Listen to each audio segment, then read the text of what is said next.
Ladies and gentlemen and in-betweeners, I'm your host, Alexander Rodriguez, here for On the Rocks radio show, where celebrities and cocktails mix. Tonight, we are walking the fabulous with The Walking Dead's Pollyanna McIntosh, who ain't no Pollyanna, by the way, and The Walking Dead newcomer, Gustavo Gomez, and the actors, writers, producers of Tiger, the new film... Can you please, Enrique? You got to teach people in Hollywood. Oh, my God.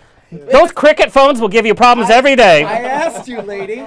Oh, God. We're here with the writers and actors of Tiger, the new film premiering later this month, starring Mickey Rourke. It's a biopic that deals with diversity and equality in sports. I love to diversify in the locker room. And my guest co-host tonight is my twisted sister from another mister, my evil twin, Enrique Sapene, telenovela, reality TV star, and co-host of Glitter Bomb. So raise a glass and let the show begin.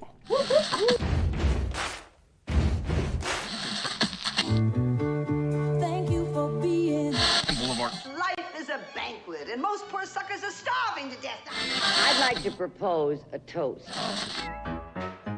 This is On the Rocks with Alexander, coming at you from Sunset Gower Studios in the heart of Hollywood, where I drink with your favorite celebrities and we talk about fashion, entertainment, pop culture, reality TV, and that's about it.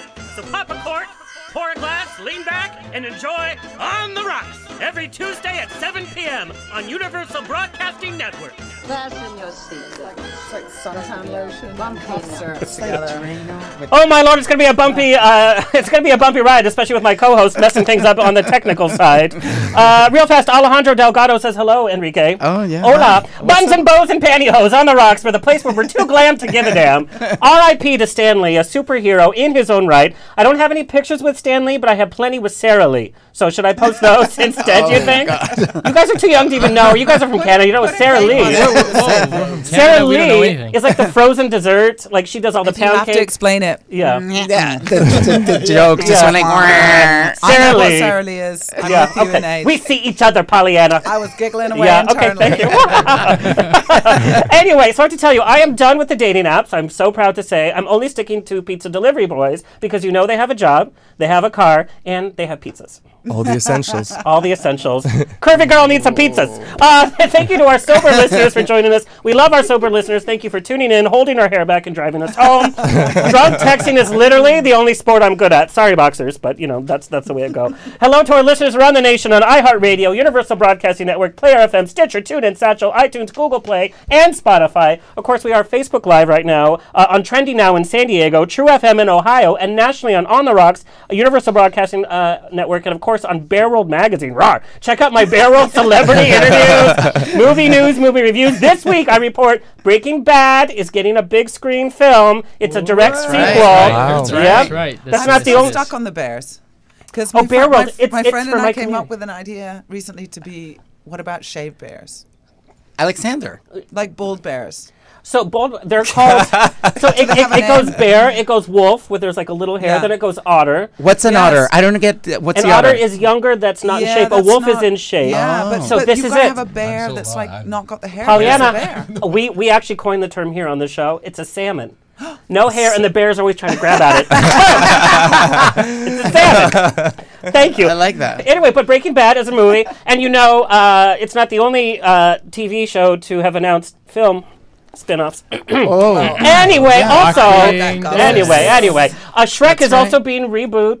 It What is? the hell is Yeah. the point of that? And It's Shrek- like- Why? Why action? would they do something like that? No, Yeah. no, it's going to be Why are they another trying to animation ruin it? and Puss in Boots. Did you know we were What? supposed to have a I like Puss in Boots sequel? I like Puss in I Boots. love Puss in Boots. Puss in Boots is the best, but why It was do you awesome. why Hey, do Wait, you do it? isn't Just Antonio put so many Banderas Shreks. Puss in Boots? Boots. Yeah. Yeah. Yes. Oh, Boots. Yeah. Puss in Boots. My favorite part I of love Puss how- in Boots was the O-Cat. Remember the O-Cat? He had his own No. Instagram No. in Puss in Boots. Guys, oh my God, Kurt, help me. The little Did I watch a different Kurt. The cricket. The No. little one, the little kitten one? And he would pop out of nowhere and go, Oh, and oh, big eyes? The big eyes? yes, and The he big was, eyes. he was the O-Cat. Okay. Thank you, Prem. All right. Isn't that Okay. Puss in Boots? Now we see That's each other. impossible. Yes, right, we're here now, right? But we were supposed to Just have a not sequel in in style. 2015, and we didn't get one, and I don't know why.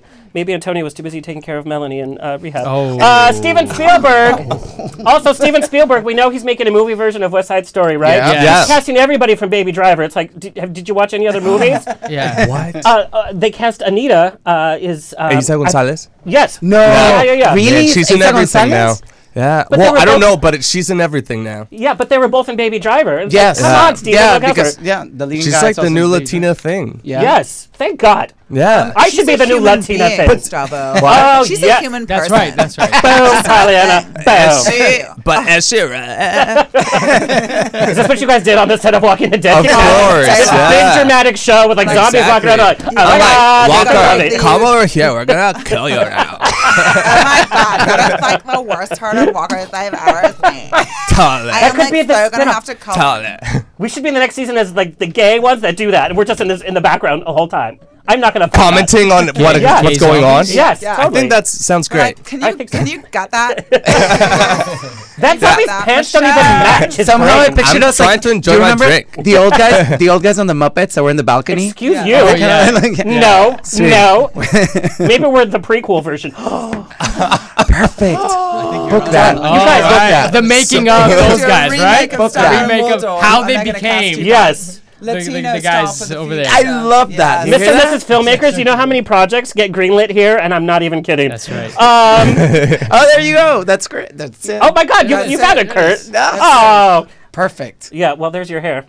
Anyway, At least I have some hair. I stapled mine in quite well today. I will add. Anyway, but Steven Spielberg, not only is he doing West Side Story, he just announced he's going to do the musical version of The Color Purple. And we know The Color Purple was one of his really first big Oscar films. Yeah. And so, it was a Broadway musical, so now right. he's doing that. He'll probably get Jamie Foxx from Baby Driver. Boom! Oh. Oh, and it comes. And it comes out. Sister!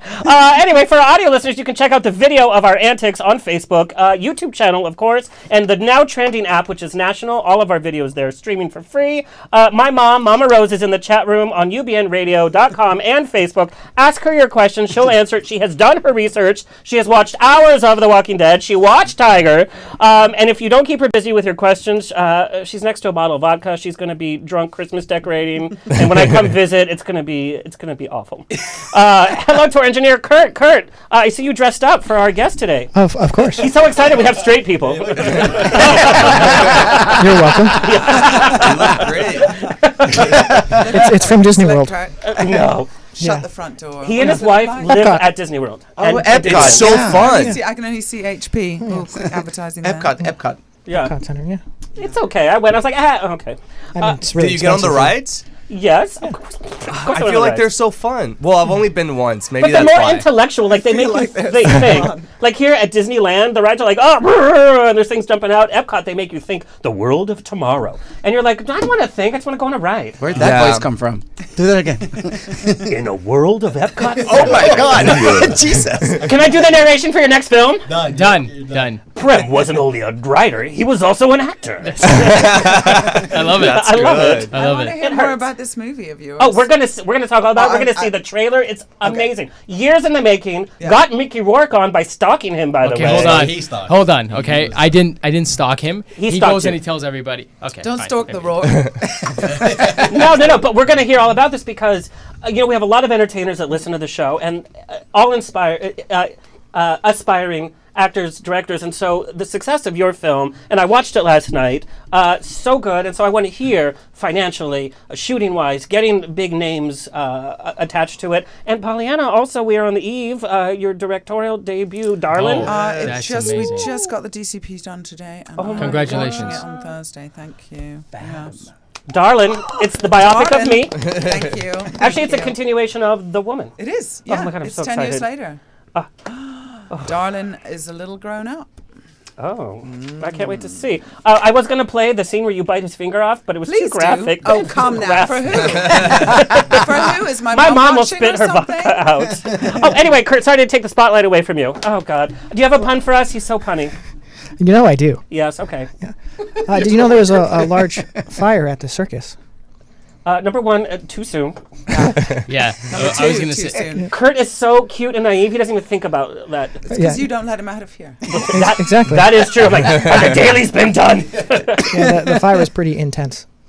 Oh. Wow. Really bad. No, Kurt. Kurt, that's Intense. Did you even got think about the shivers. correlation? Oof. Yeah, California's on fire. I get it. Kurt, Wow. that's what you call gallows humor. That is going to get me some hate mail. When I did Helen Keller jokes, I still get hate mail from that. I told her, have her call me. I will apologize to her. Kurt, if you lost your home, all is forgiven. I mean, I don't have a home, so you know. It doesn't. It comes from bitterness, ladies and gentlemen. This joke will never resurrect itself. So let's stop. It's a circus. Kurt, it's you're not fired. the same thing. Finish the show and then come back next week. But you're fired. Fired. I get it. That's part of the joke. Oh right? my God! Stop, Kurt. Honestly, our apologies. We've had many celebrities and non-celebrities like Caitlyn Jenner lose their home. Like us on Twitter and Instagram at On The Rocks On Air, Facebook On The Rocks Radio Show. Subscribe to us on YouTube. Please subscribe because YouTube is like a thing now. I guess it's for real. And all of our episodes are now there. So like it, click it, watch it, and you can replay Kurt's awful joke. We'll probably edit it out, by the way. I'm so sorry. Even I'm not that. Kurt. Find us on the web at ontherocksradioshow.com where we have links to every audio, every video, as well as some behind-the-scenes stuff. Send me an email. Book me for a wedding, funeral, quinceañera, bris. I don't care. I will show up. Info at ontherocksradioshow.com. In fact, this weekend, if you are in Southern California, I am hosting a party bus that leaves at 6 in the morning, goes to Vegas, and comes back at midnight. And it's a fundraiser for the Orange County LGBT Pride. And you'll have Glitter Bomb swag. Yes, I'm giving away Glitter Bomb swag, and we're giving away 2 Britney tickets, $250 tequila basket, among many others. Yeah. You have to come on the bus. But I have games and I have surprises. Kurt will not be there.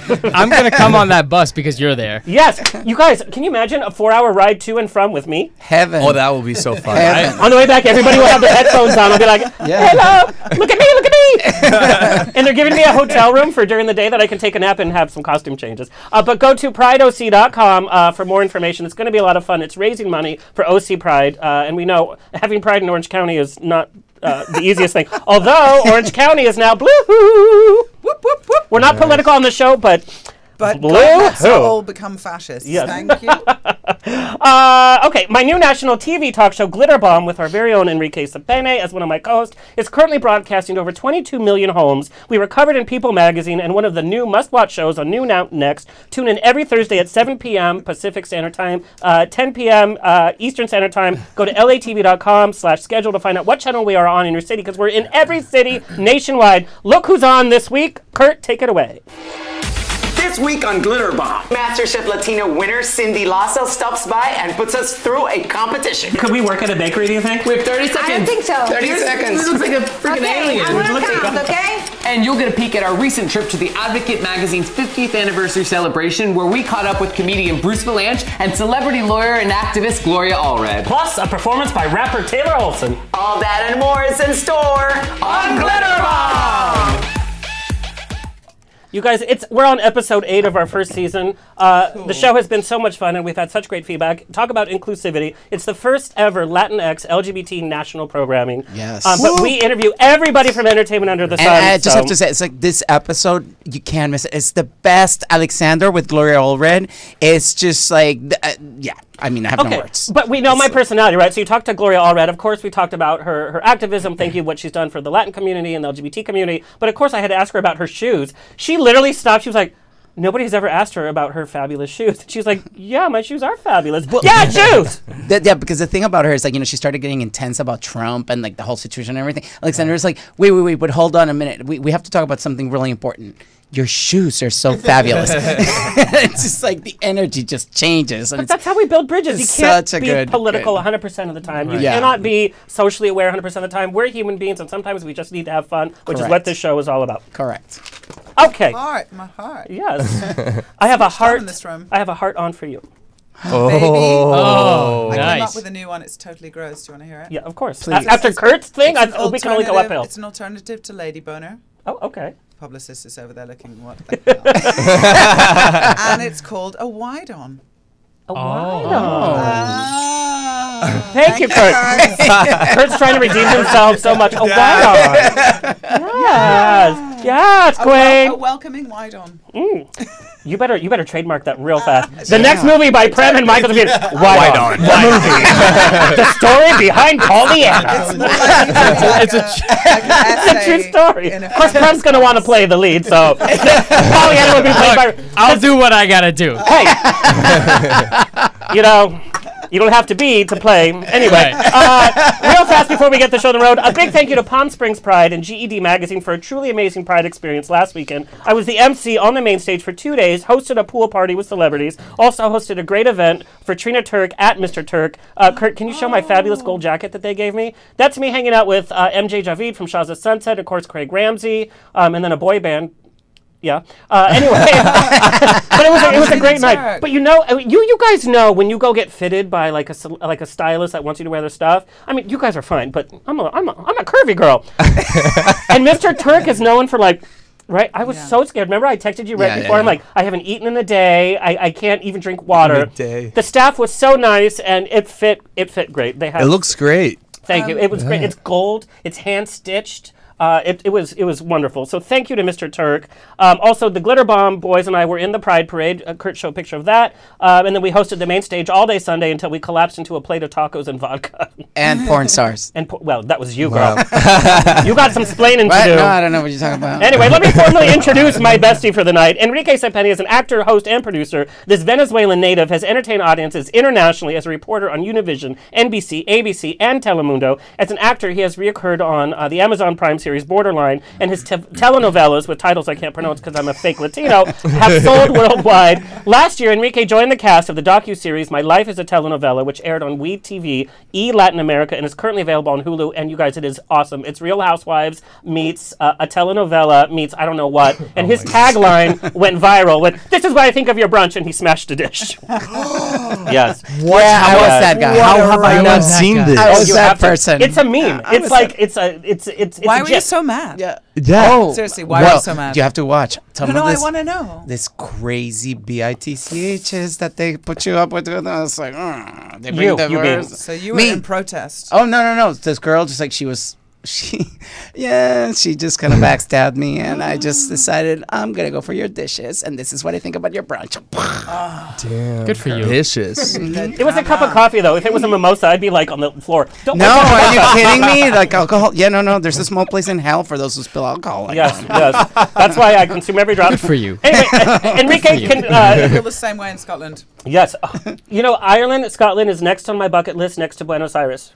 And then I'll be happy with my world travels. Until the third country that is on your list. You finally come I see you there. I blame Patricia on that, because Patricia was supposed to be on this. We have a mutual friend, Patricia Leon, and Patricia was cast on that show, and she left me alone last minute, and then crazy stuff happened. Okay, when you get Latino, like people together, they name drop all these names, but there's like 4,000 Marias, 10,000 Patricias, and then they know each other. You will know Patricia when you meet. Oh no, she's been here. Yeah, she's been on Glitter Bomb. She also had her own moments in her show. So. Oh, she has her own moments every afternoon. I love her, but she is gorgeous. Anyway, Enrique can currently be seen nationwide on television on his new national Latinx LGBT talk show, like we said, Glitter Bomb, co-hosted by me.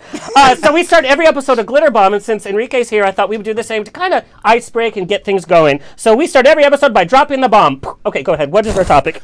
Okay, so we have Thanksgiving coming up. Yes. And everybody's talking about this. Like, so with everything that is happening right now, how do you sit down with your family and not talk about politics and all the craziness that is happening at this moment? How do you keep it civil that you can actually have a decent meal and not fall into like this huge conversation about what's happening with everything right now? Because it's not, I cannot just say one thing. There's so much happening right now. Do you mean that if you imagine that people are in conflict with their family? Yes, like what if, for example, like you have family that support Donald Trump, or some of the agendas that are happening right now? I think you've got to continue the conversation.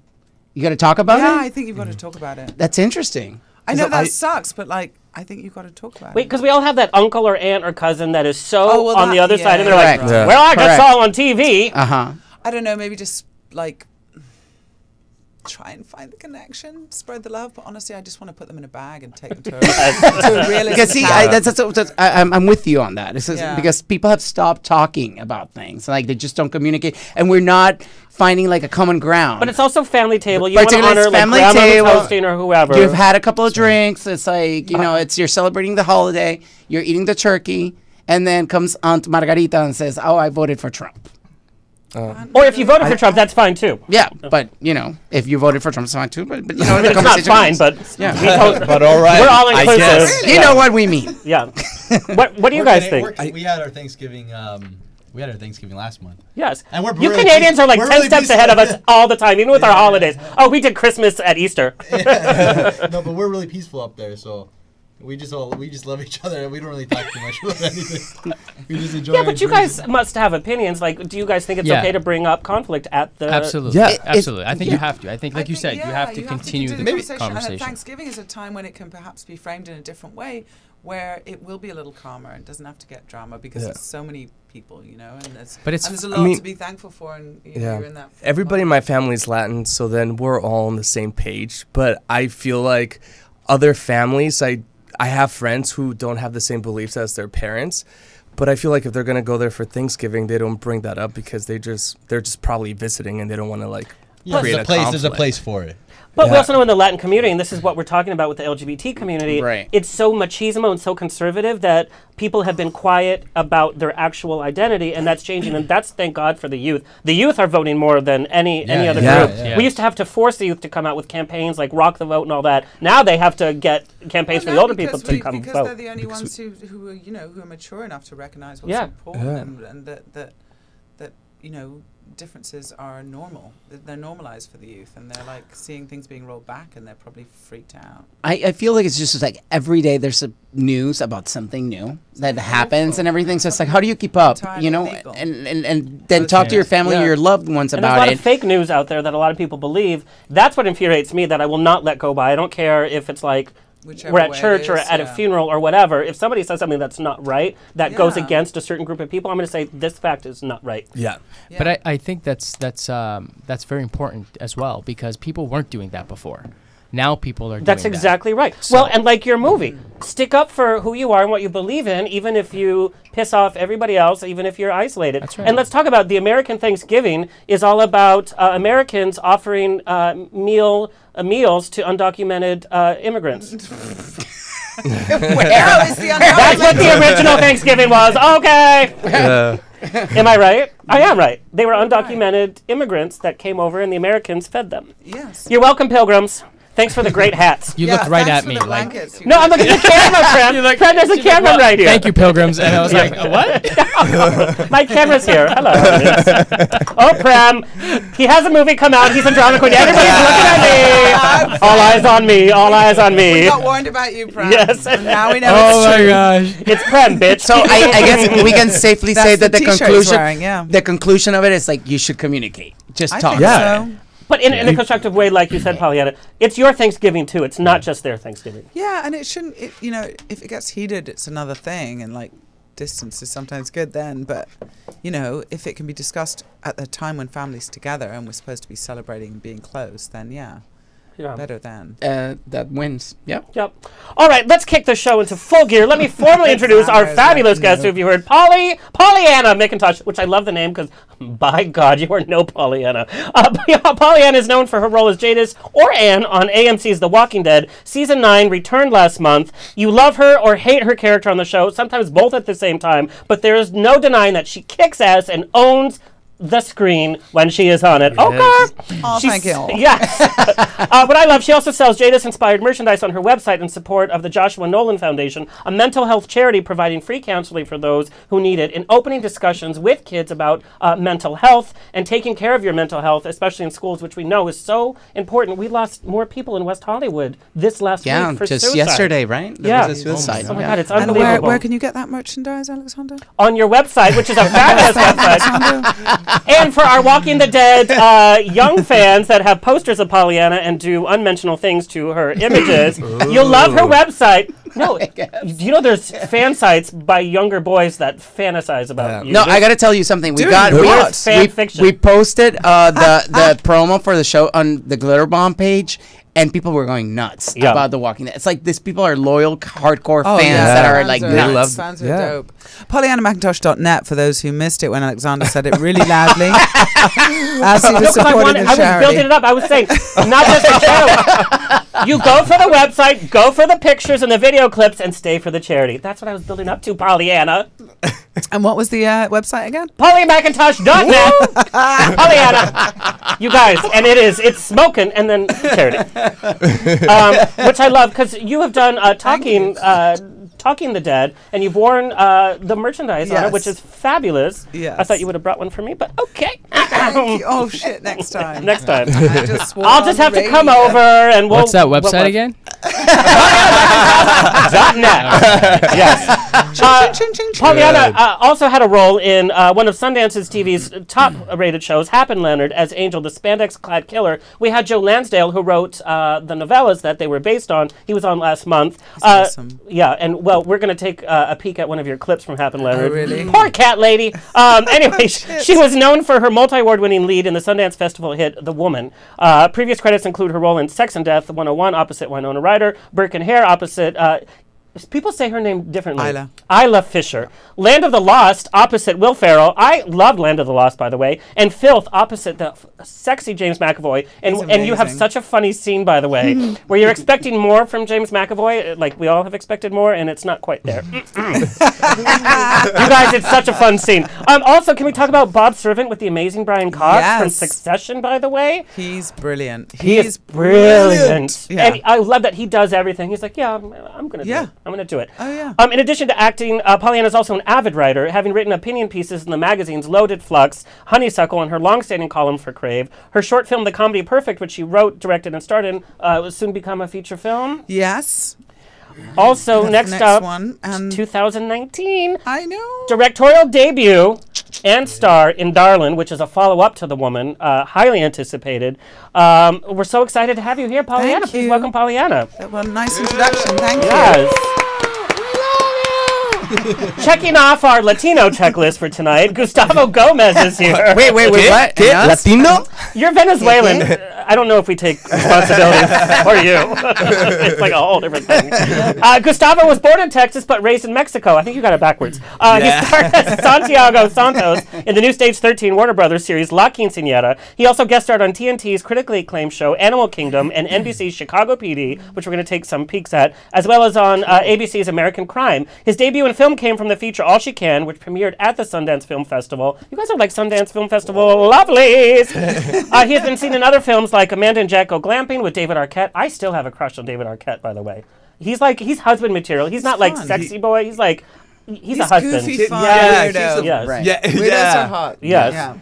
He's currently portraying the role of Marco on The Walking Dead for this new season, season 9. Hey. Please welcome Gustavo.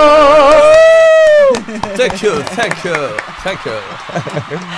And last but not least, the Hollywood duo literally being touted by every media outlet as the new Matt Damon and Ben Affleck. I hope it turns out better than Ben Affleck. Out of the two, he's Ben Affleck. Which one?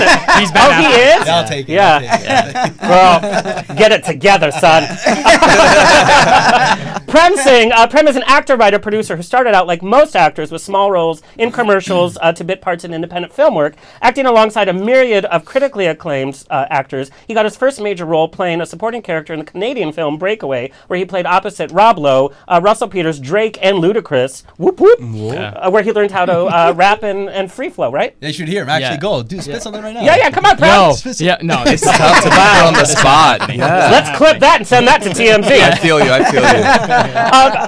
Prem continued to own his craft at the prestigious acting studio Pro Actors Lab, where he met fellow actor Michael Pugliese. Oh, well done. Prem and Michael got the rights to the true story of Pardeep Nagra, a Canadian Sikh boxer who was banned from boxing by the association due to racial profiling, which I'm so glad that I came across this story because I did not know. The screenplay entitled Tiger got picked up by two well-known Hollywood producers, and in 2015, Tiger went into production after years of planning, and it placed Prem starring alongside Oscar-nominated Mickey Rourke, Pretty Little Liars star Janelle Parrish, and of course Michael Pugliese. I have to do that every time. I'm going to start saying my last name. Do it. We'll make it real popular with the ladies. Yes, sir. Yes. Okay. That should be like your I'll phone work on it. ringtone. That would be a great phone ringtone. Yes, I We're charge. gonna record that. I charge. The film is directed by Alistair Grierson, who directed Sanctum, which was executive produced by James Cameron. The film is literally on the eve of its release, November 30th release, and I got to see a press screener last night. I was captivated. I literally put my I put my phone down and watched it. It was everything you want from like a debut meaty hit from you guys, and I have to say you guys covered all the bases. And the score usually goes kind of unnoticed. The score was as beautiful as it was great. Yeah. So intriguing. Cesare, his name is Cesare. Yeah. Cesare. Yeah. Oh, that's interesting. I think he's from Australia. Because he gave birth to beautiful music. Oh, yeah, he did. Yes. Please welcome Prem Singh. Thank you. Last but not least, Michael Pugliese is a filmmaker from Canada who started performing as a child, landing roles in a number of commercials and independent films. As the years went on, he continued to grow as a performer, studying at Toronto and LA Performing Arts Studios, finding a way to build his craft. He began writing screenplays. He wasn't happy with the work he was booking, and so he decided to create his own, which is so smart, and you got to do that nowadays. As time went on, he completed a dozen screenplays from shorts to features. He began developing screenplays with his great friend, Prem Singh. Oh, I wouldn't say great. Wow. In front of everybody, right? This Scratch is not that the out. time. Yeah, he's an okay friend. Scratch out, great friend. He began developing screenplays with acquaintance Prem Singh. And I love the story. While on the set of Tiger, he developed an interest for directing, and he shadowed Alistair, who taught him the way. As soon as Tiger wrapped, he was on a mission to direct his first picture. You guys have a lot to talk about. As a few months went by. Various things. And what I love about the show, Michael found himself behind a monitor on the set of, please help me with the pronunciation, Chiaroscuro? Oh, close. Wow. But you know, chiaroscuro. Chiaroscuro, that's clear and dark. Well, you're close. Chiaroscuro. Oh, wow. Chiaroscuro, no? Yeah. What say again? Italian? Is it Italian? Chiaroscuro? Yeah, it's like clear and dark. that's right. That's yeah, right. Light and dark. Oh, I thought it was a pasta dish. I'm so disappointed. I think it is. It should be. That would have been a great pasta dish. Yeah. Please welcome to the show, Michael Pugliese. All right, we need to roll up our sleeves because there's so much to talk about. I do want to talk about first-time directing. You know, you guys have all been behind the cameras in so many different ways, and Gustavo, I love the fact that you come from a musical theater background. Oh, yeah. I mean, you were in Jesus Christ Superstar with Ben Vereen in Houston. Yeah. Can you imagine sharing the stage with Ben Vereen? Yeah, no, it was crazy. I can't even imagine. He had like this like little oil, and then he like put some oil on everyone before we went on. Oh, wow. I was like, oh, what a beautiful, amazing That's how he experience. stays young. That was his vampire oil. He sucks the energy. Probably. I can't imagine his dancing and his voice and his professionalism and personality is still so intact. This man is a veteran. I don't know if you know Ben Vereen. Literally been in every single original from Pippin, Jesus Christ Superstar throughout the years, but he hasn't aged one bit. It's so crazy. No, it was unreal to be on stage with him. But that was like my first professional musical. I was super pumped. It was an amazing experience. And then you were in Into the Woods as the baker. I was in Into the Woods. What? You were? Years Who'd you ago. play? I actually did Into the Woods twice. I played Baker, and then another time I played the Wolf.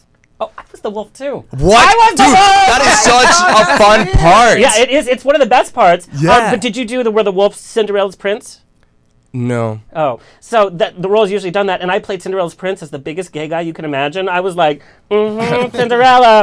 Yeah. Critics hated it. Oh well. But the wolf is so fun. Yes. But in terms of coming from that background, and you know, when you do your acting stuff, your guest spots are amazing, by the way.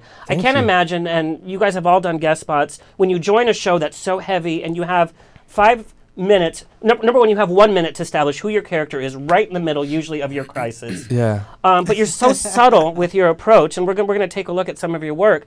But coming from a musical theater background, I find it so hard when us, even on set of Glitter Bomb, they're like, can you tone it down? And I'm like, what? You know, I feel like whenever I was going to school for musical theater, it would always be like, be more, be louder, be...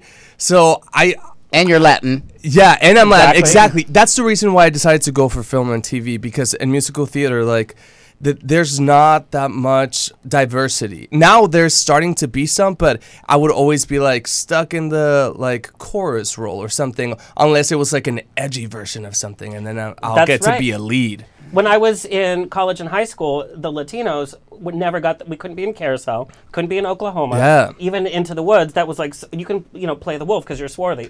Girl. Yeah. You know what I mean? I mean, I did get to be Troy Bolton. The first acting thing I ever did was play Troy Bolton on High School Musical in high really? school. Yeah. Wow. Oh, God. Okay, maybe shut up then. You guys, those songs are so high. I was singing Breaking Free. It was like, so then I go and I was like, I cracked. And I was like, we're breaking free. I cracked and I just held it for a long time. It was beautiful. Wow. that's commitment. Yeah, you got to. And then you guys have done so many, from commercials to independent film projects. I mean, I know you started in independent films at such an early age. You moved to London when you were like 16. Yes, I just turned 16 and I got spotted for this modelling competition, and then I won it, and then they were like, come to London and be in our agency, and it was like Kate Moss's agency, and I was like, cool. And I'd graduated high school and got into university, so I was like, okay, I'll go. And that's how my working life started. But I was always looking for films to do, Well, and your background is so interesting. Born in Scotland, then also born and raised in Portugal, Colombia. So many different things going on. Then you went back to Scotland.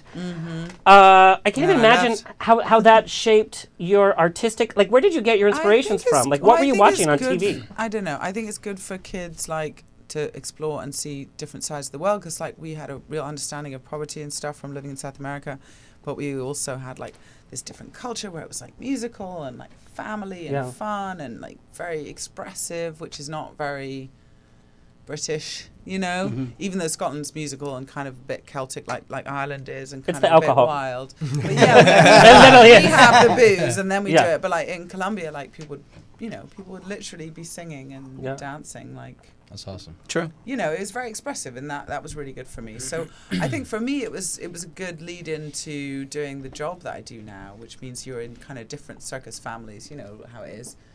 Every few months, you're in a different place, and you're with different people, and that adaptability was really helpful. But from an artistic perspective, when we're young, we're watching the movies that are playing at the theaters. We're watching what's on TV. Mundo de los Gigantes. Oh my God. Enrique, do you know that she did a whole film in Spanish? She did a whole film in Spanish. I mean, and your pronunciation is perfect. No, she's really good. Right? I grew up in Mexico and I approve. Yeah, and MacGyver. MacGyver, pues claro, MacGyver. MacGyver played in Venezuela too. Venezuela and Colombia, no we see each other. ¿no? Yeah, al lado. Fuimos a Caracas por un momentito. I'm in love. You're an agent for me, by the way. Whatever you want, Pollyanna will do. She'll do sexy, she'll do Spanish, whatever you want. I've always said, and this is totally that feel, but I thought that would be so cool. For example, if somebody like you got a part in Spanish, where you speak Spanish and break all the patterns where they usually, when it's a part in Spanish, they think you have to look a certain way or whatever. Yeah. Somebody you walked in and just ripped the whole friggin' script in Spanish. I would love that. I did this Peruvian movie in Peru. Como quien no quiera la cosa. Yeah. La cosa. That's how you say it. I was playing a British wife on holiday with her husband, who was clearly gay and in the closet. And it was so fun. We had the same wigs. We both have blonde Farrah Fawcett one day, and then straight. I love it. Afro, depending on our mood. And we always wear the same clothes and stuff. It's really creepy, but it was great. Yeah. That's awesome. That's very Pedro Almodóvar. He's one of my absolute favorites. If he's listening now, take me away, Pedro. Wouldn't you think people for example, Gwyneth Paltrow, Lupita Nyong'o, that speak Spanish fluently? What if they just walked into a production and just started full-on script in Spanish? I would just love to see you guys just Gwyneth Paltrow can stay home. I don't care. No, but she does. Here's how you make enchiladas out of twigs and rocks. But make sure you have a crystal up your butt before you do it. Here's an $800 rock from Prada. We're organic. Her whole cookbook is organic twigs. And okay. Anyway, I'm sorry, I'm going off on a tangent. It's be real, Gwyneth. But you guys coming from independent film backgrounds, what are the biggest takeaways? Because everybody here was in independent films at such a young age. What are the biggest benefits of being coming from the independent film world at such a young age in regards to some of these young actors go straight to a big budget, big studio film? What are some of the benefits? I think... go for it. Go for it. Yeah, no, I think it's... you learn a lot. Michael, Italian surname! No, I think you learn a lot, right? You grab the lights, you learn... You're helping out the gaffers and you're helping out the key people, and you kind of surround yourself and immerse yourself with the whole cast. And I think when you're on a large and the crew, but if you're on a larger set, I think you're more secluded. You're more with the cast, and you let the guys do and the women do what they have to do on their side of stuff. Right? That's never happened to anybody, Michael. Microphone needs taking. Not happy. That microphone obviously did not see Tiger the movie in some of those boxes. No, but you learn a lot. I think it's a learning experience. And I think acting wise, right, you get to like really in independent films, you get to really kind of show your chops, and you could still spend time working with the director and really work on a scene, as opposed to like, you know, a lot of it's just really quick paced, right? I mean, a lot of unless you're the lead on a major film, you're not going to get that if you're not. Well, I think independent films, everybody is working towards the goal of what that film is doing. Yeah. Where it's like, oh, it's another big budget. I'm getting my paycheck. I have to film this in 2 weeks. Right. Something else to do. And so you're willing to go over and above. And like sometimes actors, you know, we get used to a certain level on the set. Like we need to be catered to. We want this specific trailer and this and that. But independent's like you have to act while somebody's holding a light right here, and your mom is like cooking craft services. Exactly. You know what I mean? Like Chiaro Scotto, we were. It was like we were running out of time, and we were shooting this thing, and we were running out of time, and we were like coming up. Yeah, we were like the sun was coming up, and we needed it at night because we were shooting exterior, and we had to move. We had to just do like a whole location change. It was like down the street, but we didn't have enough time. So you seen like the cast and crew members and craft services. Everyone was just grabbing stuff and running with it, and it was just such a cool thing, right? To see like everyone's really, like you working said, they're all in it together for the same thing. Doesn't matter your position or whatever, right? So it was really, I think that's a major difference of working with an independent. You know, you're all about it. I love Tiger. Now, how did you come across this story? Because it's based on a true story, and I love the ending. By the way, you're actually boxing with the actual. Don't ruin it for everyone. No, it's not part of the film. Spoiler alert. No, it's not part of the film. It's like it's like end. Okay. Yeah, it's like. Please continue. But you actually get to box with the actual Pardeep. How did you come across this story? What made you guys decide like this should be our first big film out there? I saw this story way back, and I heard him speak. When it was happening? Yeah, when it was happening. In 2000? In 1999, 2000. And I was, you know, you're being South Asian, going out for roles. It's like, you know, either I'm the taxi driver, I'm the terrorist, or I'm the convenience store owner. I mean, or are you sometimes like a geeky assistant in a big firm? No, I don't think the geeky assistant's happened yet. This is you don't have the look. You have the look. Others who look a bit like you, but slightly different. You're too sexy. By the way, when we posted the poster for the promo post, people were wetting their pants over Walking the Dead and you sexiness, and they'd be like, "Who are these boys?" I'm like, "Calm down, bitches." So when I saw it, I heard him speak, and he was fighting to be normal. And it was just interesting because he has a turban and beard, and he was born and raised in Toronto. I mean, he listened to the same music. He had a diverse group of friends. They played the same sports, and he was just trying to be human. And it was very interesting because I was trying to be human. I wanted to be normalized. Don't give me an accent.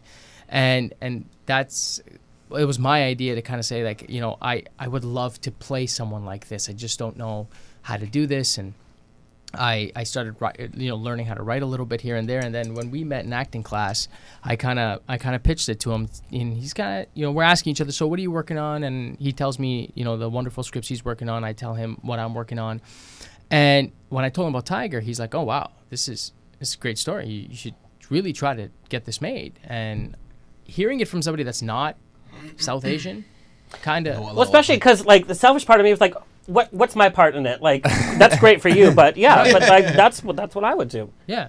And then he Oh yeah, he will. he did. Oh no, That's what I did too. That's exactly what he did. He's like, so this is what we're gonna do. You're the Indian guy, and then we're gonna make this guy. And we're like, okay, listen, man, I'm down for it. But it was just so it was so heartwarming to know that somebody outside of my culture kind of opened up to this and said, listen, I'm with you on this journey. And I'm like.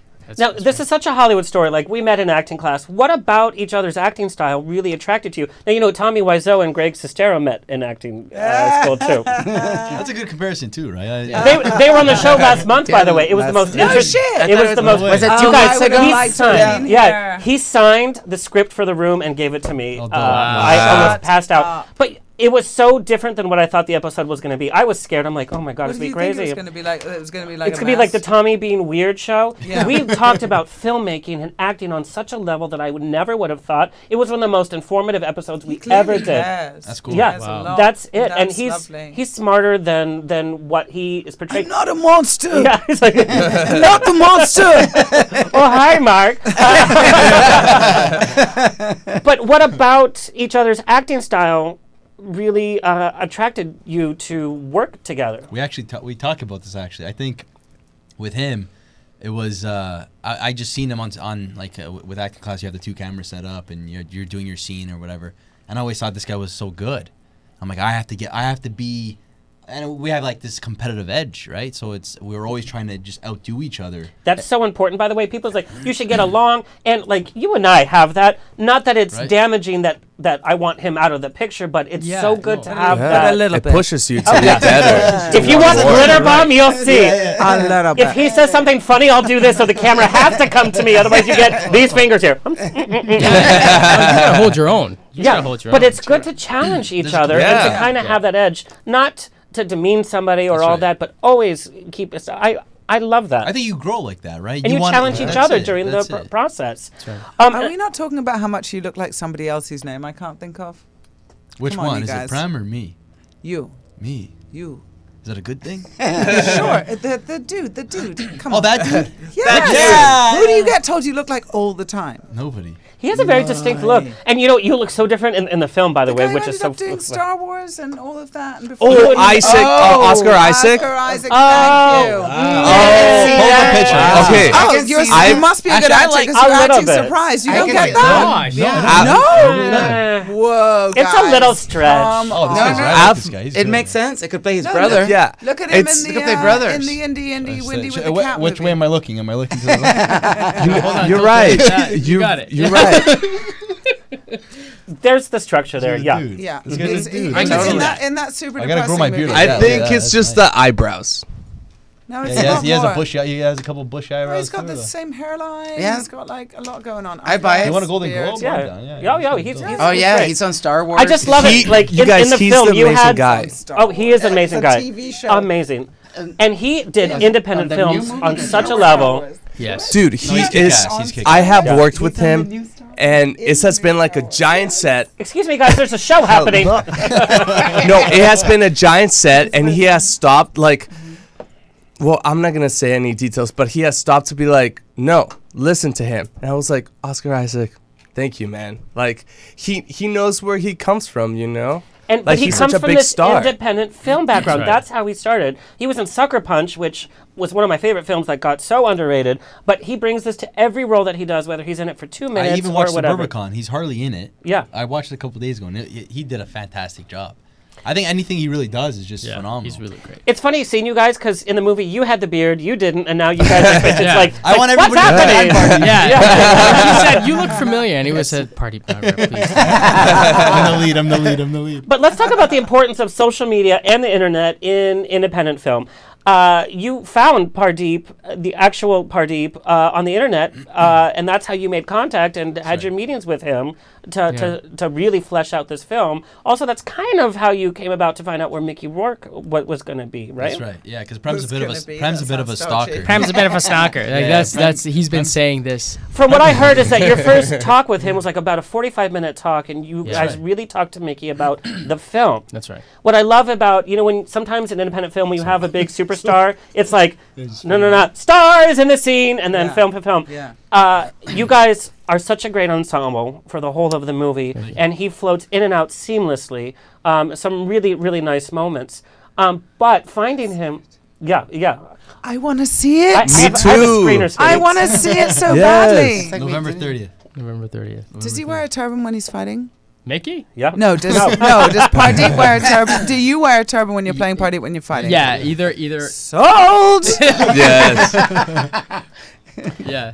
But that's the importance of what's happening with social media. Some of the best bookings I've had on the show are from social media, finding out who reps who and just sending a message. Yeah, and this is the benefit. I know social media can sometimes be so damaging to our careers, or sometimes when you go to an audition, they're like, okay, how many followers do you have? You're like, bitch, like, look at me act. Yeah. But this is one of the success stories, and for independent filmmakers, do not be afraid to reach out to anybody that you might be able to message off Facebook or contact. The worst thing you're going to get is a no. Like the first time you guys met Mickey, he said, he could have said, fuck off, guys, but instead you had a great conversation about filmmaking and the story, and now you have an Academy Award nominee in the film.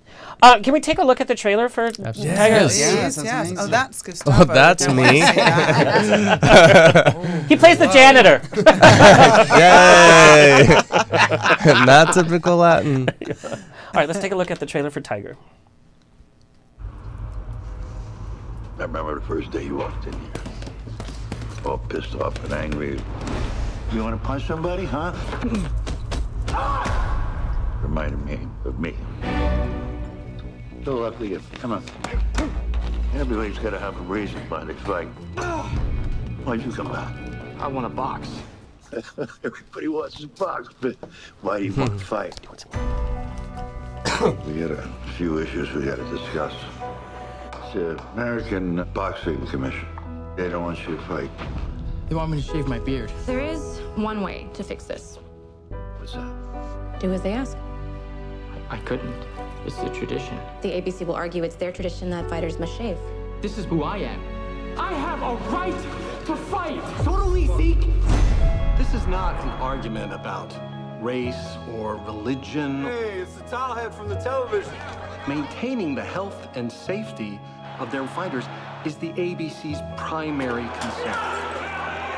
Is the ABC's clean shave rule prejudicial?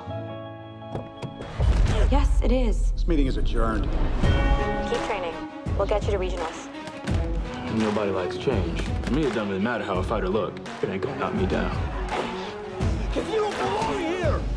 I don't want to be that guy that ruins a sport he loves, or ruins it for you or the other fighters. You want to quit? Be a quitter. There's only one way you can be anything in there. You gotta work harder than the rest. You gotta have discipline. And to do that, you gotta love yourself. Can you do that?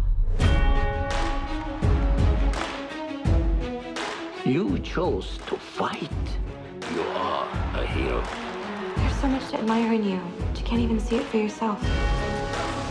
The question is, does the American Boxing Commission's tradition trump that of Mr. Nagra's faith?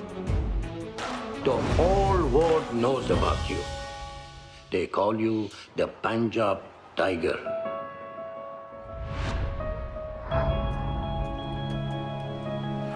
Any last minute advice? Hit him more than he hits you. So what I have to tell you what I love about this film. Oh, we need applause. Come on. Yes, girl. That looks amazing. Thank you, guys. Thank you. What I love about this film is it's speaking about equality and diversity, and you know, the only sport, and I'm really into sports, so I love football, but the whole rest of like this boxing and the whole machismo, whatever, but it has nothing to do with that. Anybody can watch this film and learn about equality and standing up for yourself, which is why dropping the bomb was so important. How much do you stand up for yourself at the sake of losing something? It's about boxing, but it's about a universal story about all of us. And Pollyanna, I wanted to bring this back to you. I got so many emails about two issues. Like, I know you started acting lessons by your mom because you were a hyperactive kid and nobody knew what to do with you. But also... Oh, really? It was serious, you guys. It was 1986. No, but it is serious. It's like, do you throw medication at it? What do you do with a hyperactive kid? Are they a bad kid? Well, I don't know. Is it maybe misquoted? I mean, I wasn't like hyperactive like when you take food colorings and shit. But my mum had 3 other children, you know, and it was like, can you go off and do something after school, please, and go to acting class? And so that's what I did once a week after school, and that's where it grew from. But what's the serious issue question? What's the so here's what do you do no. with hyperactive children? No, I mean throw them in the gutter. This is part of being a different, and you feed us cocktails and you ask us questions. Do you see the formula? Professional opinion. You should probably move vodka, please. Yes, please. Yes. But this also goes to your career. You have never fit any one role. You're such a chameleon in your kick-assery. And another issue that you've been... I'm 5'11" with a deep voice and broad shoulders and a lot of emotion. And beautiful. And I think, thank you. Beautiful. And I That's think beautiful. thank you. And I think what brought me into this business was the connection that I found in characters and shows and you know, and films, and the feeling that I was not alone when I was watching stuff, the like connection. Yeah. You know, and so that is what brought me into it, really, and yeah. And another issue, and I got emails about this. Good point, you guys. Yeah. Well, and I think also you being the white kid in all these Latin communities, you know, you kind of have been the outsider. You've had to make yourself part of the community and stick up for yourself, and you've done it well in every genre you do, from horror to The Walking Dead, which The Walking Dead has totally changed. Gore and special effects have totally taken a back seat to the raw human stories that are being told.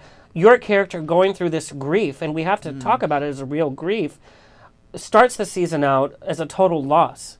All the power, everything is kind of taken away, and there's this, I feel it. It's like this grief and loss, kind of being the lone wolf. Yeah.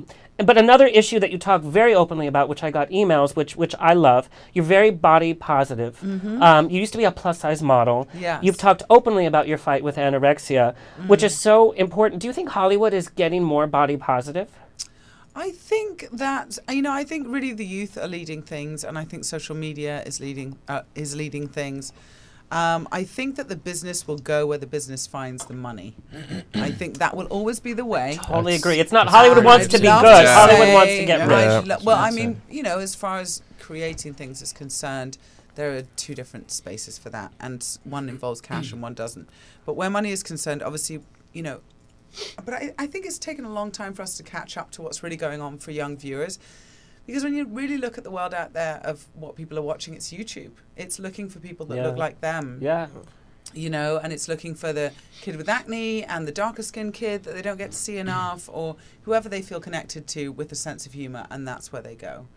And I think we could learn from that. And, you know, if you want to talk about money, like, there's an audience out there for all sorts of different looking people, so... Well, Something and that's so exciting about your film. I'm looking forward to seeing. Yeah. Well, and diversity is such a hot button, but you bring up a good point, because I've always thought this. Hollywood's doing it now because it's riding the wave, and that's where the money is. And we feel that with the LGBT community, and right now, especially with the trans community. Oh, let's do a trans project, but don't make it too trans, don't make it too gay, don't make it, which I understand as a business Or the person point that too. you made about, you know, like, for example, casting the woman to play the trans role. Scarlett Johansson, and we the just went through this controversy whole that thing. starts with all of that. But I think what's fascinating is, and it's really been like going in my head lately a lot, that what you just brought up is that, okay, then the money's here, but in this, what's happening right now with like the YouTubes of the world and the, you know, the content that is created, that is just like, you know, some kid goes and shoots some real stuff and gets a bazillion followers. Absolutely. I think we insult the intelligence of our audience by trying to sort of ride that line, because you can't ride that line, you know. You've got to either go full on, like what freedom is and what really being yourself is, or you go safe. And I think the networks are seeing it with cable, you know, who are taking risks, and they're seeing the decline and the losses, and big advertisers still have a big voice, and they have a lot of money, and they have slightly more conservative beliefs often, and people are trying to adapt for that. But like, yeah, the youth want to see. But I have a question. They But what about when we fell in love with all of this and we didn't have these tools? What do you mean? Then how do we fall in love with like then the real stories, and then we relate it to like, you know, like the movies or television and everything? And it wasn't when, you know, it wasn't the YouTube times and everything that motivated, that passion, that drives us to tell stories and everything. But then young people are always hopeful and positive. It's only society that ruins And now them. they have more of a voice because that's right. they're That's on right. social media. That's the answer.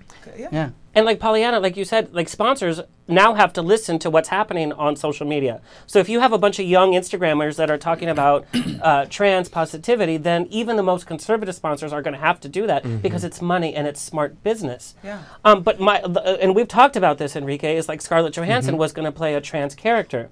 And she was going to be in a big film. It had Oscar buzz already. It was a biopic. The LGBT community rallied against her for saying, trans has to play trans. And I was like, great. Show me 4 A-list trans actors and let's replace her right now. Silence, right? And now the film's not even getting made. That's right. And so, Prem, this is a question I have for you. And I know this is a really personal question. Sure. You did the biopic of somebody from your community, from your culture that you respond to. What if an investor would have come to you and said, I have $50 million to make your film the way you want it, but we're going to have Johnny Depp really wants to play this character, and we're going to make him look like he's from a Sikh house, and it's going to be fine, but let's just get this film made. What do you do at that point? I've said no. I have said it. Are you talking from my perspective, or are you talking exactly from your perspective? Because that takes from Tiger from being a great independent film with Mickey Rourke or an Oscar-nominated film for Johnny Depp's portrayal of Pardeep. And that's the Hollywood reality. But that's a double-edged sword there because it is. Because the thing is, you look at it in both ways, right? So if I look at it outside of Prem Singh, and I see it like you have Johnny Depp, would he bring a lot more awareness to the issues? Because he's Johnny Depp, would he put the community on a larger scale because he's Johnny Depp? I mean, there's that's 100% true as far as I'm concerned. Right yeah. Now, would you have backlash from people saying he's not a real Sikh, but neither was Ben Kingsley when he played Gandhi. Right. So I mean, you have that Jared Leto played a trans in Dallas Buyers. Well, I had my problems with him doing that. But it wasn't that big of an issue compared to what we all heard about Scarlett Johansson, right? But because I think now everybody's feeling, it's okay for me to say something. Now it's okay for me to say something. And I kind of agree with the community when they said that we want Scarlett Johansson kind of out because we want to make a star. Why don't we make stars anymore? Right, but now the movie's not even getting made, and what the LGBT community showed is that we don't want inclusivity. We're going to be exclusive. We don't want an A-list Hollywood star that has done so much for our community. We don't want her playing our character. Well, we had a whole drop of... how you see it. Yeah, we had a whole dropping the bomb thing on the show about it. Right. There's my debate on it was, what if like along the story there were other characters that were transgender, and it also falls with particularly in the storylines. It's like where at the life of the character you're at, were they before they turn, or like where are they during the transition, where you at. But I mean, James McAvoy played, Mr. Tumnus. I mean, he wasn't really a half goat, a half man in the Chronicles of Narnia. Like, there is an argument to be made. But for it opens up playing such a big thing. But I would say, in my mind, it's like Scarlett Johansson is a woman. If the story she's telling is of somebody who's trans, who identifies as a woman, is she not also then a woman? It was a female to male. Oh, in that case. But wait, isn't it Boys Don't Cry? Wasn't Boys Don't Cry? But Isn't that's that difficult because, Hilary Swank? Right. Fuck, it is difficult. And that was the first time trans was even on the lips of any Hollywood voting committee in the mainstream was when Hilary Swank did Boys Don't Cry. Yeah. And here's the thing. So the film's not being made. Now we're not shining light. Now we're not on the getting the right? story out. So but we're in Hollywood. Aren't we actors? Don't we always play some other part? You don't really have zombies fighting for you. And by the way, just so you know, we got freaking crucified about the conversation. But I have the most unpopular thing because I'm like, no, get the best actor for the role.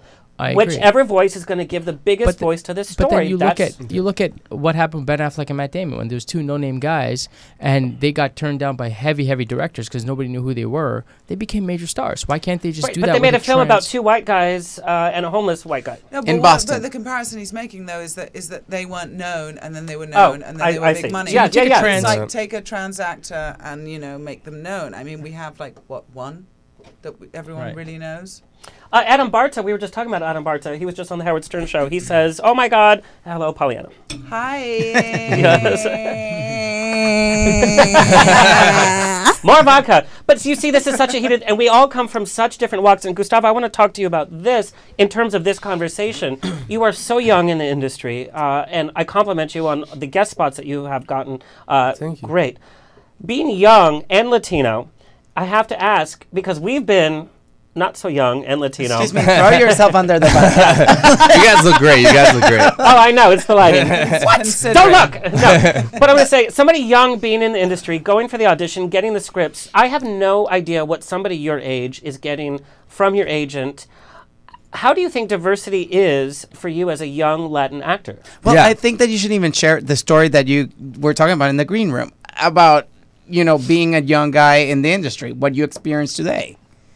Yeah. I mean, first of all, it's like I didn't want to be like in a box where it's like I'm just going to go to like Latino specific roles. I wanted to go to something that is somebody who's Latino but like lives in America. This is not somebody that grew up in Mexico. Like I'm an American that just happens to be Latino. But you still have bills to pay as well. So if you get a role, you're going to take Exactly. And I think the way that it's going is, yes, there are many opportunities for minorities right now, and a lot of them are stereotypes, but you have to play into them in order to make it into the community or like the film community. And then once you start creating a name for yourself, then you can start elevating above the stereotype. I love that. We had Antonio Yamarillo from Mayans MC, which has taken FX by storm, by the way, which is the Sons of Anarchy. Yeah. And he was like, yeah, we play Mexican gangsters on motorcycles, but we're telling we're this humans. Right, and that is a part of the culture, by the way. But that's what I was telling you. It's like the level of the story that you said about what you experienced today, because that is on the spot. That is like, this is what you have, and deal with it. Yeah. Today that was I went to a producer callback, and I was there, and as I walked in, then it was like, hey, like we have new sites for you. Like you have 20 minutes. I was like, what? And I just have to do it. Like you have to do whatever it takes to get where you want to be. But also it's growing up, I feel like I never really saw any Latinos on TV. Even though I grew up in Mexico, I saw Latin TV. I was going to ask, what did you watch on TV? Everybody looked Caucasian in all of the novellas. True. Every that is commercial. very growing true. up in Colombia, it was like the biggest place of plastic surgery to look Western. It's true. And then Bravo TV took that over real fast. That's right. Bravo TV took that over. Yeah. I remember growing up, there was this commercial for Pond's Cream, and it was like lightning cream. Yeah, we have. And my sister and I. Are you serious? My sister and I bought it because we felt not like good looking enough because we were dark, and so we wanted to be clear because that's what society puts, that it's like that's what the standard of beauty is. Look at telenovelas. Even Everybody's growing white. up in a Latin country. Tiny noses. I'm shocked. Yeah. It's like, how do you breathe through that nose? Yeah. No, Honestly, I think, I don't know if I would have a career if I would have tried to do it in Mexico. Wow. It's true. Look at I love. You could have played a Mayan god, and that's about it, right? You're the best. Mel Gibson would have put you in Apocalypto and then ran you over with his car while drunk driving at the same time. That lady, Amara La Negra, who was on Love and Hip Hop, who introduced this whole term that is like, it's been around forever, but it's the whole Afro-Latino of black people that are Latinos, and people have a short circuit still to this day. Actually, which is interesting, it's like in British culture and everything, it's like if you go to Europe. Say Americans do, but we understand it. Correct. Absolutely. But we're behind on the right, and like in the Latino in television by far. Everybody on Spanish TV is blonde and white. I mean, if you go to a pharmacy, all the pictures around that is like, oh, baby food, blah blah blah blah. Everybody's also white. It's funny because our show Glitter Bomb is on LA TV, which is kind of a bilingual station, even though our show is in English. I see the same American commercials, because the commercials are in Spanish and English. It's the same American commercials. The voices are either dubbed over or it's all voiceovers. That's very interesting. From the chat room, Pollyanna, they want to see you play a villain in a telenovela that stars Enrique And Gustavo. You guys can write and direct. The moustache is so ready. I'm going to grow it out for you You guys. can push me down the stairs. I'm going to sneak up on you. But Michael, dealing with this whole diversity thing, obviously your look is very, but you come from Canada, moved to LA. What were some of the biggest cultural differences? Even from people think, oh, it's Canada, it's the same as... No, it's not the same. Yeah. What were some of the biggest cultural differences that you've had and that you fitting in? I'd love to hear from your perspective, because I'm sure the scripts that come across your table are not the scripts that come across. Yeah, probably a lot different. But, no, I'm still living in Toronto, but I think just for like discussion's sake, I think when Prem brought me the script, and it was about a Sikh growing up in Canada and trying to become what he's destined to become. I think I learned a lot from that, and I stopped judging people. I stopped judging a book by its cover. I stopped being naive. I became more open-minded, and I allowed other people to live the life they want to live, and to believe in what they want to believe in. And I think it's really important. So I think, not just because I live in Toronto, I still live there, but I think just in the medium of filmmaking and television and what have you, entertainment, I think we get to learn a lot about each other and about where we all come from and what we have to go through to make it into a certain place.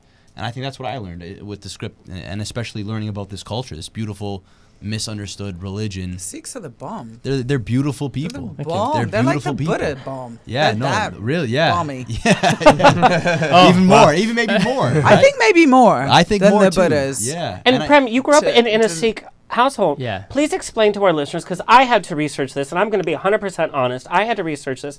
I didn't know what Sikh meant. I didn't know what religion. He did it. Yeah, Huh? he did it. Is it hot or what? Is it hot? No, being a Sikh. Oh no, like. Come on, it's so cool. I love you. I love you. But I didn't even know. But I didn't even know what it meant, other than the turban and the beard. Neither and did I. that's my ignorance. And I'm supposed to be so LA affluent, open to anything, which I am open to. I just don't know what that story. Can you tell our listeners what that means? What About being Sikh? Yeah, being Sikh, what the religion is, and what some of the tenements are. Well, you know that. Okay, so we have, it's a turban and beard. They keep their hair, right? It's whatever God has provided them. They keep it, right? So no plastic surgery. Nothing. Beverly Hills is out. There's no Sikh temples in Beverly Hills at all. Right? And so they believe in one God. They believe in equality. They believe in all religion. Every Sikh temple has an open kitchen, and everybody is welcome there. It doesn't matter your race, doesn't matter your religion, your culture. It's a 24-hour, 7 days a week running kitchen, and anybody can walk into the temple and eat. So they sounds so Christian to me, because there's some Christian tenements that won't allow everybody in. But okay. Oh no, they allow everybody in. You just have to pay your respects. They're the first responders, so if anybody needs That's help, right.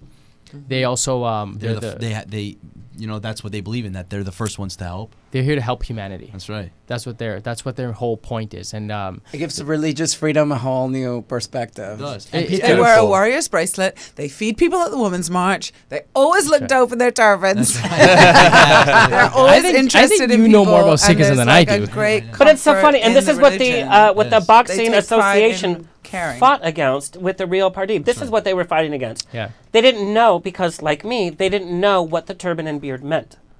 And it's out of ignorance that we have such hate. Because the minute you talk to somebody from somebody opposing, even a Trump supporter, the minute you sit down and have coffee with them, you relax and you're able to have a real conversation, because that's what we should be doing, right? Yes. Of course. Oh, Lord. There's so much here. Alexander, there's so much work to be done. Yes. Gustavo, talking about diversity, I want to take a look at some of your acting, Yeah, let's see this. I want to see this. Please. If we can. Because I love, you've played everything from like a stoner to everything. Yes. Let's take a look at Gustavo Gomez. Making me hungry. Stays with you the rest of your life. Son, what happens in this room right now, determines if you die in prison an old man, or you walk free by your 25th birthday. Last night, I almost slept in a house on a street called Sawyer. So there's a big street near it, on it. It was on a corner. It was blue. There was Chinese across the street.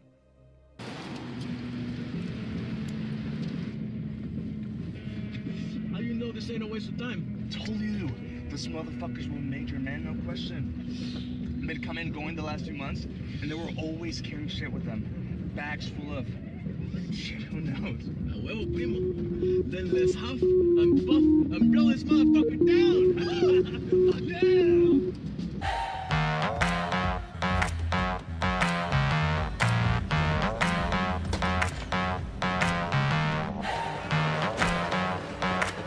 You killed my mom!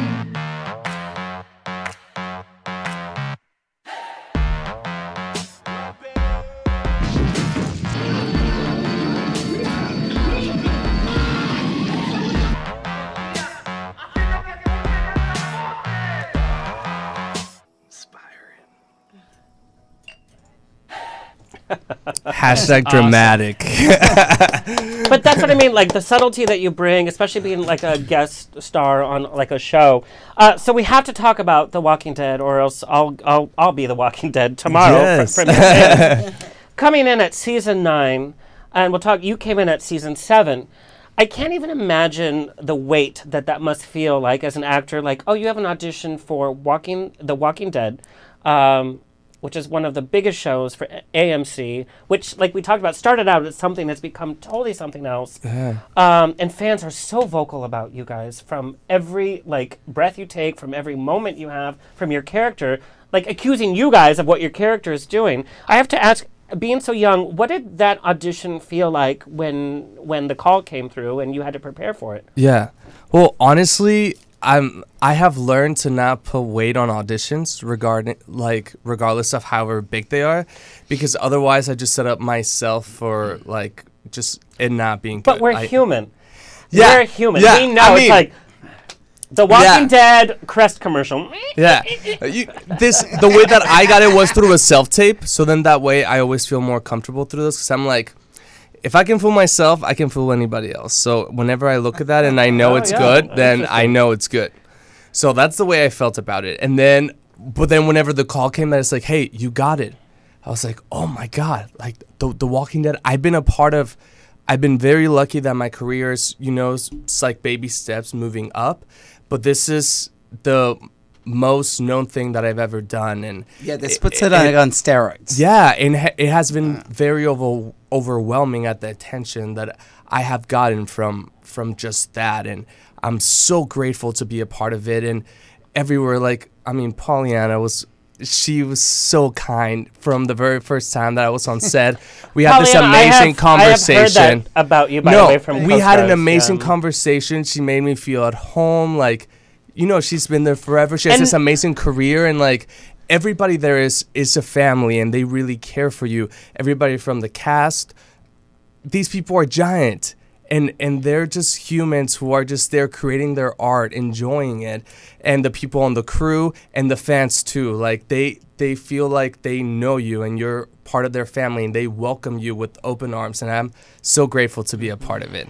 You can tell when you watch a show, especially a show that's been along for so many years, you can tell when there's good chemistry on set, and when there's a star for an episode, 3 episodes, or brand new for a whole new season. Yeah. You can feel that chemistry, and you guys had great chemistry on the set. It's palpable to the audience. I can't even imagine, though, being as young as you are, first day on the set, it's like, okay, we're filming the first scene exactly. for The Walking And then Dead. Andrew Lincoln coming up to me and being like, hey, man, how are you feeling? How's your first day? Is everything all right? Oh, of course. You're doing amazing. And he's man. like, don't be such good friends with me, because I'm almost out. Spoiler alert! Yeah, see ya. No, but it's such a great experience that I'm so grateful to be a part of. Did you watch your first episode? Did you watch the premiere? Yeah, of course. Yeah, I with your had to, family? yeah. And my mom and everybody back in my hometown, they're like, wow, somebody from where we grew up is there? That means that I can do it too. That's exactly right. Representation. With all of you guys, yeah. Yeah, And that's so and it's important. inspiring because I feel like I never had anybody like that. I never thought that I could be to the point where I am now. I'm going to ask some more The Walking Dead questions. Yeah. But that statement alone could be a PSA. You know what I mean? And that's what we're all doing is storytelling with everything. Yeah. And I feel everybody here is more interested in the script and the actual emotion behind what we're doing. Getting into it. Yeah. Okay. Dealing with the FX and choreographed action sequence. How does that play into your like script work as an actor? Like, okay, I have to prepare for the scene and do this, and your character is so different this season. Yeah. It's like a total, because the audience is like, okay, be bad, Yeah. like do something, and then I'm not going to give I'm like, anything away. Oh, okay. Yeah. But when you're preparing for a scene and then you're like, okay, well, we have to deal with green screen and the FX and the zombies and then fight sequences, how do you deal with that in your creative process? You've got to be ready. I think I'll probably speak for everyone for the rest of the show. You know, you've got to be ready and in it and feeling it, and then whatever happens, happens, and it's okay. But like, if I have a stunt sequence that I know is coming up, like I want to prepare for it, even if I don't have. In certain projects, you don't have the resources to practice with somebody or get a stunt coordinator to like work with you, or a stunt practice guy, you know, girl. But you've just got to be ready, haven't you? Yeah, and the show's really good at getting you ready. Like, whenever I got the show, they were like, "You." I mean, for some parts, like we had to be on a horse, and then they gave us horse training and all that stuff. So that was great. Yeah. I mean, no, it's just that it moves very fast. But it's like what you guys go through is like the kind of like things that nightmares are built from. Yeah. You know what I mean? Yeah. So But it's it like, challenges how do you you like? as an No, actor. I can tell you about like having nightmares of like thinking of being there. Like, am I going to look like a And- total tool bag? exactly. Am I going to pull this off? Exactly. Yeah. I mean, and it's like once you're there, it's like I just gotta give it my all. Like you can't even think about that. You just have to go for it. I have a funny. I love knowing what's coming up, and then I will work. With the TV show, it's different from movies. It's so fast, and you don't know what's coming up. But is it you all? don't have the does rehearsal it have, time. And it you have to changes trust so. the people around you as well. Well, sure, but Totally. like you want to be prepared for the moves. I mean, you know, you want to have your props. When and you're stuff like in and a do zombie stuff. fighting scene with 20 other zombies, if one zombie misses a mark, then but they also cut very well. They edit very well. They Yeah, do yeah. a lot of things very well. Yeah, So it's even very if well. at times Great show. it feels like I'm kind of like, did I ham that up? You know, they'll cut around it. Yeah, I have a funny with the first walker I killed. I want to hear. Yes. So then it's I don't know. It's probably like my first week there, and then the director. First week, kill a walker. Greg check. Nicotero. Yeah, on the script it says like they kill walkers, and then Greg was really kind. Was like, okay, Gustavo, then you kill a walker, and I was like, what? Oh my god, I'm so excited. So then we rehearse it.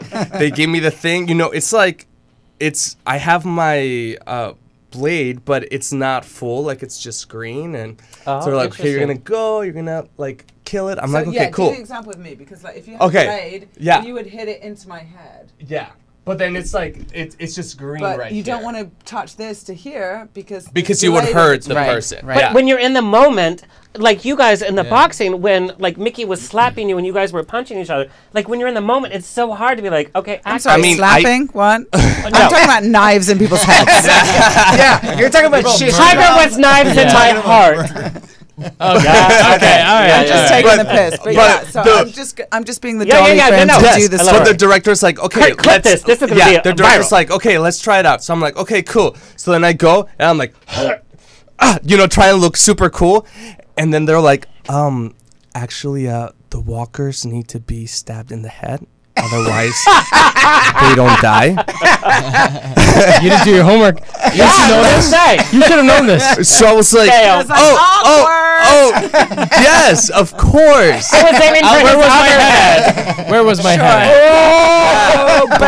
I'm so sorry. I thought his head was like this. That's really funny. I know. But then next that all take I plays got with it. your process. Yeah, exactly. Yeah. Well, you know what it's like when you're meeting. And it's when you're like meeting this also happened so fast. Yeah, Like they literally was a self-tape. Like within like 2 or 3 days I was already flying there. Like I'm like, okay, I'm gonna watch a few episodes to like get the hang of it. But that never clicked to me that I was like, oh, it was only in the head.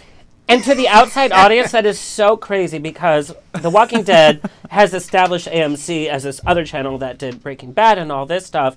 So we think that it's months and months of rehearsal and preparation. And this is the same thing that happens on American Horror Story. Ryan Murphy is literally working with the scriptwriters. Yeah. Okay, what's going to happen in the madness. next episode? Yeah, it's crazy. What is... I have 2 pages of questions about The Walking Dead. Get them out quickly, yes. No. But Quick fire round, okay, let's go. No. But we're going to focus on your approach to it. But some of the questions are like, what is the shooting schedule like? Like, how much preparation time do you get? What is the hours per episode day? in 8 to 10 days, but generally more like 8 days. Yeah. Like 9, 10 And weather days. in Atlanta is terrible. Yes, I know. Terrible. Super hot days. It's like, I don't know, people are like, oh my God, you're in The Walking Dead, that's amazing. But I feel like it's great training for other jobs because I have never been in a set that has been so... There have been days where I'm like, oh my God, like, this is so Bravo de Texas y México. I know. Hablas del calor. I know. It's like No, a and also, honeymoon like- in Calcutta in July. There's, I mean, you're also like in the. It's a studio, but it's like Oh, no. wilderness. You're right. And there's snakes and there's bugs and like you have to make sure to put. No, I can't do snakes or bugs. No. It's okay. There's people there There goes our to spin-off. handle them for you. But it's Now, do you guys hang out as a cast like after you're filming? Do you guys Yes. go to like the local restaurants and eat together, or We do you guys do like as have to much as we prepare for the can. next? Yeah. Well, it depends. Like, there's those who are out for certain evenings because they've got a lot going on. It's not like every, like Monday's this and Tuesday's that, and Yeah. tacos, and Yeah. But when we can get together, we'll get together, like for sure. And Paul, I have heard this from many. I have to say this. I've heard this from many people. You are so welcoming, from a guest star that's a zombie that gets killed in the first minute to everything. I have everyone around my she's house. incredible. Thank you. I can.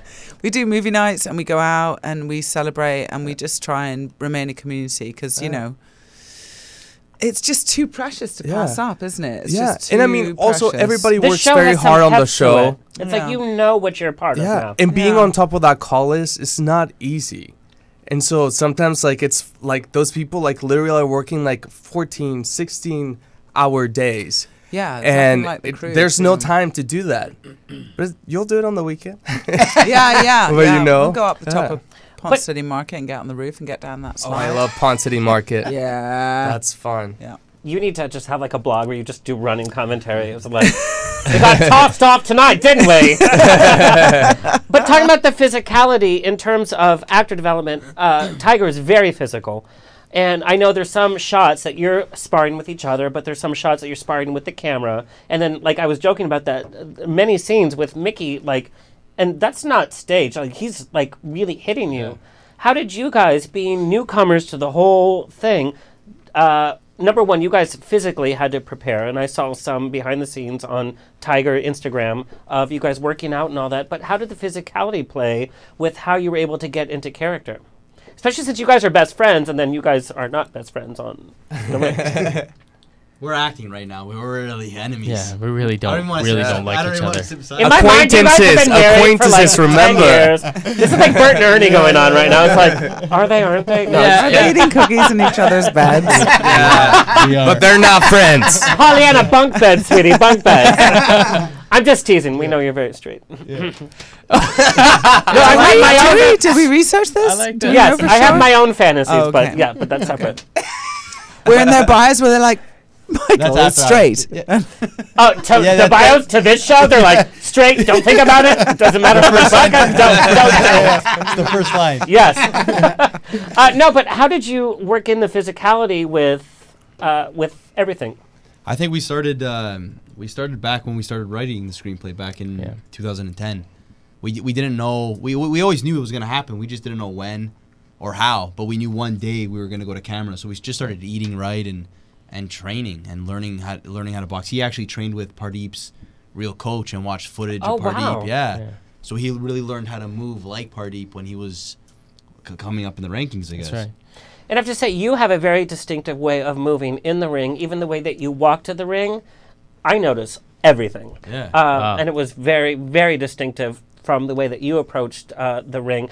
A question I got was, when you guys have worked on a project for so many years, then you have a director coming in, because usually newcomers are like, I'm going to write it, star in it, and I'm going to direct it. You guys picked a director. Was it hard to share your vision with a director and to not micromanage your baby? We rewrote that script 25 times, 25, 30 times. And a big, maybe about 10 times, we wrote it with Alistair.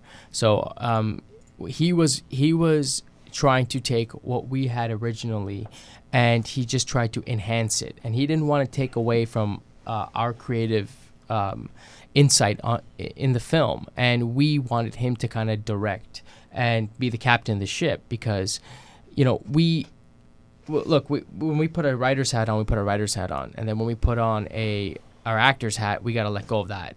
But that's so difficult. It we all is. have egos in Hollywood. Yeah. And you being and that's why I was a new director, being a new director, and I could never do what you know these guys do. You can. No, I really Well, can. no, I really no, can. I actually appreciate what you enjoy, because every job is so weird. And I appreciate that you said that, because we don't need bad directors on set. No, I would be a horrible director. I love that. I would be a love horrible director. Then don't do it. Never in my life. Just write more Just roles. say no, do Prem. it. Just say no. Prem. Yeah, that's it. Just no. This no. Right? and I like, my hat's off to you guys. You know that you guys can actually sit there and say, listen, I'm going to put this whole film on my shoulder, and it's going to be, I'm going to drive this. And we felt that Alistair could do that after having numerous hours and hours of conversation with him. And he, I think he did a fantastic job. And, you know, we kind of were happy, you know, he took it in the direction he wanted, and he elevated it. And that's the thing you miss out, as you got to get out of your own head, and you got to let the director bring their vision into it. And I'm sure you've done that with, you know, with your project. And actors have to help you tell your version. It's a of the story. collaboration, Yeah, right? it's You're an working with amazing everybody. thing. It's a It's an collaboration. amazing But it's thing. really scary. It must be. I'm not even talking from. I've directed theater, and you directed theater when you moved to Yes. LA in 2004. Yeah, I came in the from LA directing theater, in London to which is a directing whole theater in LA. Yeah, directing theater in LA is so different than like directing theater in New York, because LA actors are like, I'm on the CW. they're like, I'm here. What do you want, Jesus? Yeah. Who's gonna feed my lines into my rehearsal? What? No, I don't rehearse. My dog is waiting for me at home. Like, we better be doing something cool. Like, am I at the front of the stage or what? Stage left. Is it my left or your left? Or the director's left. But it must be very scary, because no matter, like us, we have a very love-hate relationship. If Enrique was like, I'm going to direct Glitter Bomb episode, I'd be like, how cute. When you step behind the camera as an actor, you have to work harder than any director that has already established themselves, because you have to prove to the crew, you have to prove even to yourself that, yeah, I'm a director. Well, that's cool, being a woman every fucking day of every woman's life. Yeah. So you get some good rehearsal for it in that department. Word. You That's know? good. Yeah, that's a great point. And that's what I want to know is, like, that approach, the nerves that you're like, day one. Gotta swallow it down and get on with it. Do you know what I mean, Alexander? Oh! But, like, girl. But when you let's talk after. But when you direct Darlin, which is a follow-up to The Woman, which is has such a cult following, and that's how it's like, oh, you're going to direct now. Okay.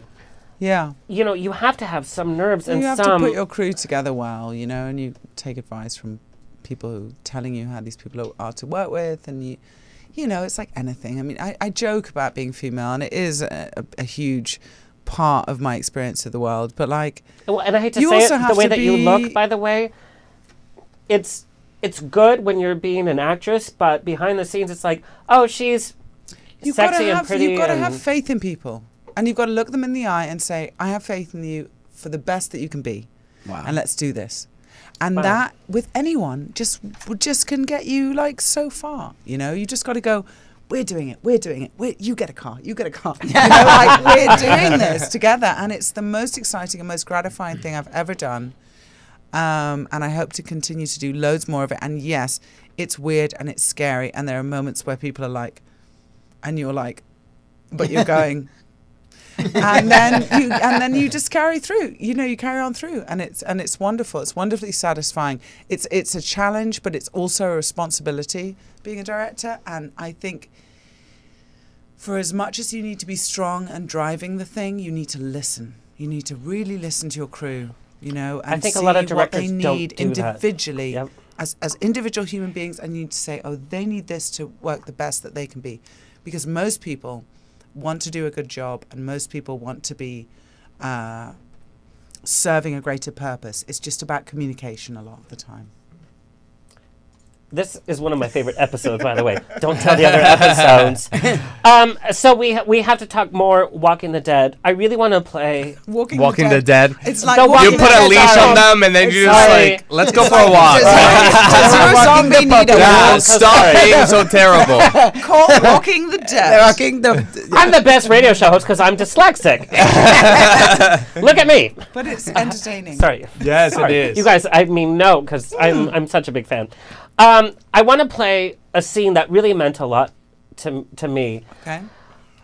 When we're dealing, like we said, FX and gore has taken a second seat, but you had this whole army of zombies. And I want to play this scene where you say goodbye to your army, because as an actress, I can't even imagine how you prepare for this and you're emotionally available for this scene, because it's so surreal, it's so ridiculous in the bigger scheme.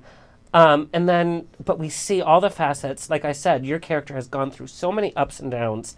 Kurt, can we play a little bit of oh, thank you. I'm already emotional. Jadis's Goodbye?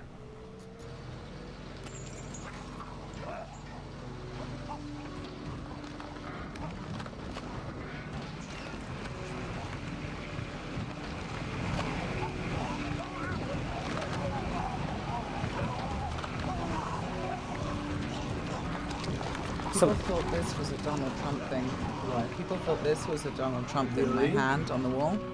Pollyanna, your microphone is still on because I want you to talk us through this. No.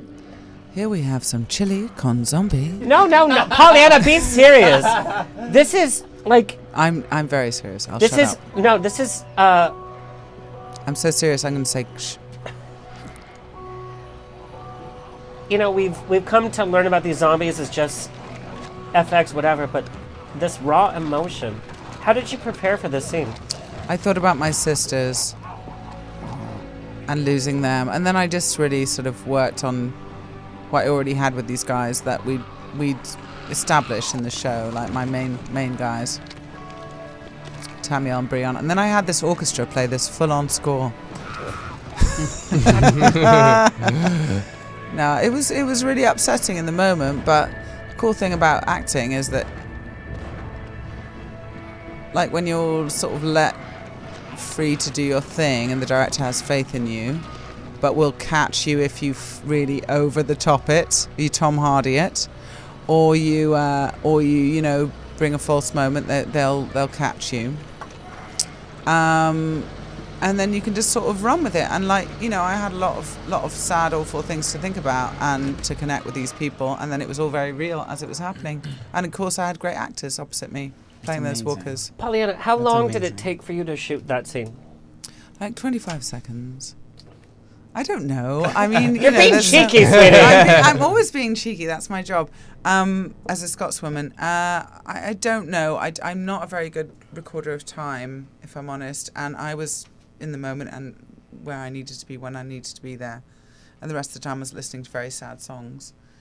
So I don't know how long it took, but obviously, you know, less than half a day, like probably a quarter of a day shooting. But this is the emotion that you bring to this character, and I love that art is such a big part of your character, because we know art is all about. Wait, so you were listening to sad music before, like that motivated you? That's a great. Because I like to. I like to get myself there where it's accessible, and then if I need to hold it, like I can hold it on a song, and I can put it away and know that I have the safety of, like, coming back to it with music, because otherwise you're just amazing. Like raw. Yeah. I love music is a universal language. I have a question. That's why I love the score of Tiger, by the way. Thank you. Thank you very much. Does that change, like, as a performer, like, to Good go question. back to that? Let's say you have that one song. Oh, it's not It's- one song. I always different playlists for different characters. But going does it- through does different No, but like to change, get yeah. you to that emotional moment, maybe you have different things Yeah. that you key into Yeah. to get into that moment. Yeah. Because Because there's a lot of people with the method It's- that they different use. songs, Like, yeah. it's No, like comedy, right? It's like comedy. It's like you could say can't the use same the joke, same and then song, yeah. obviously it gets stale after some time, right? That's a really good point. Yeah, I can't use the same song. That would be crazy. But then there are some songs that, like, if I sing along to them, I will always cry. I see. Because they seem to be born of such majesty that, like, it just gets me every time. What's like one of- Florence and the Machine, or Oh. like Rock and Roll Suicide by David Bowie. I mean, I'm like there already. Yeah. You know, when he says, You're I can. amazing. Oh my God. Well, I'm going to put Kurt through the grinder after his joke. Kurt, you're going in. Not your grinder. All right. My grinder is very popular, by the way. We have to do some more The Walking Dead real fast. Pollyanna, do you remember your audition for this? Yes, I do. I remember getting the script, and it was like 2 scenes, and it was the first couple of scenes that you see me in the series. Not far Head to off head, from by the way. Yeah, head to head with what? With Andy, with Rick. Yeah. yeah. That was exciting, and I say that like that was exciting. No, it was really exciting on set, but for the audition, it was like, oh, there's this character for a man or a woman to play, and it's either going to be a male or female leader, and they speak in this weird way, and they're a bit regal, and go with it. And I was like, this doesn't seem weird to me. This seems really fitting for where she's at. So it felt really normal. Well, I love that, and I love not having to say extra words, by the way. I can barely talk to people. Have you ever been so freezing cold that you literally need to preserve energy by speaking in truncated sentences? No, Anyone? I've been so disinterested that I've spoken in. We're from Canada. We're used to the cold. Yeah. So. Well, yeah, I had that experience once, and I was like, oh, I sound like Jadis. Because if you have to preserve, that's what you do. There's so much backstory that we don't know, but that you have brought to that character. Thank you. Which I love. Thank you. Every role that you do is so meaty, with such Thank you. emotion. Thank And you honestly represent what being a strong woman actress is like. I don't care what I'm doing. I'm going to do it 110%. Yeah, you just got to go in there. Do you mind if we look a little bit at Hap and Leonard? Oh, Joe yeah, Lansdale that's fine. wrote I the love that novellas show. Hap and Leonard, and What have you got? Pollyanna was in season 1. This poor woman. Oh, it's the cat Yeah, yeah. lady. We have to see it. So Pollyanna's lines are not that much, but just watch Pollyanna's face during this whole thing, please. Go ahead. What are you doing, Mike? Oh,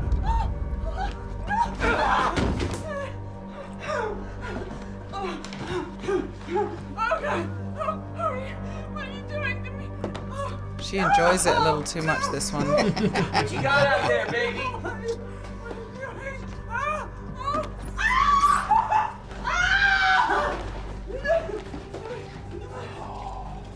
You find yourself something to play with?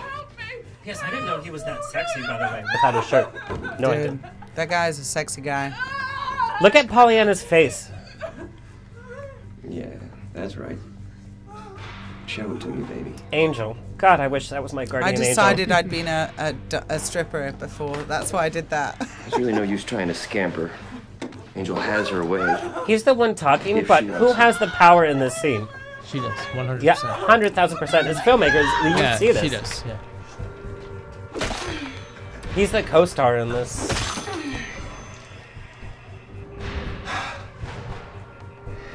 You can go to sleep, sweetie. I'm so sorry about the mess. But we needed a place to pass some time, so. Plus, my girlfriend just loves kitties.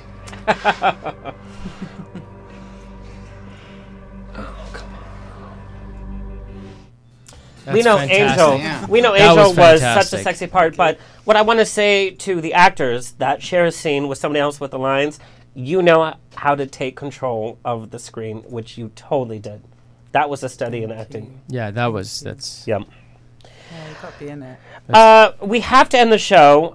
We end the show in a really fun way. But Pollyanna, I want you to talk about your activism with the Joshua Nolan Foundation. Okay, thank you. Joshua Nolan Foundation was set up by Laura Nolan, who lost her son to suicide, and as a single mom struggling to, take the best care of her son that she could, she found that the services not available for his mental health counselling. And so she created this charity, and it's about bringing the education of kids and in other institutions as well as schools to like talk about mental health and just discuss it, because it's so interesting. I wrote an article once for a magazine, and I was talking about mental health with people, and I said, has mental health ever affected your family? And they would say, no.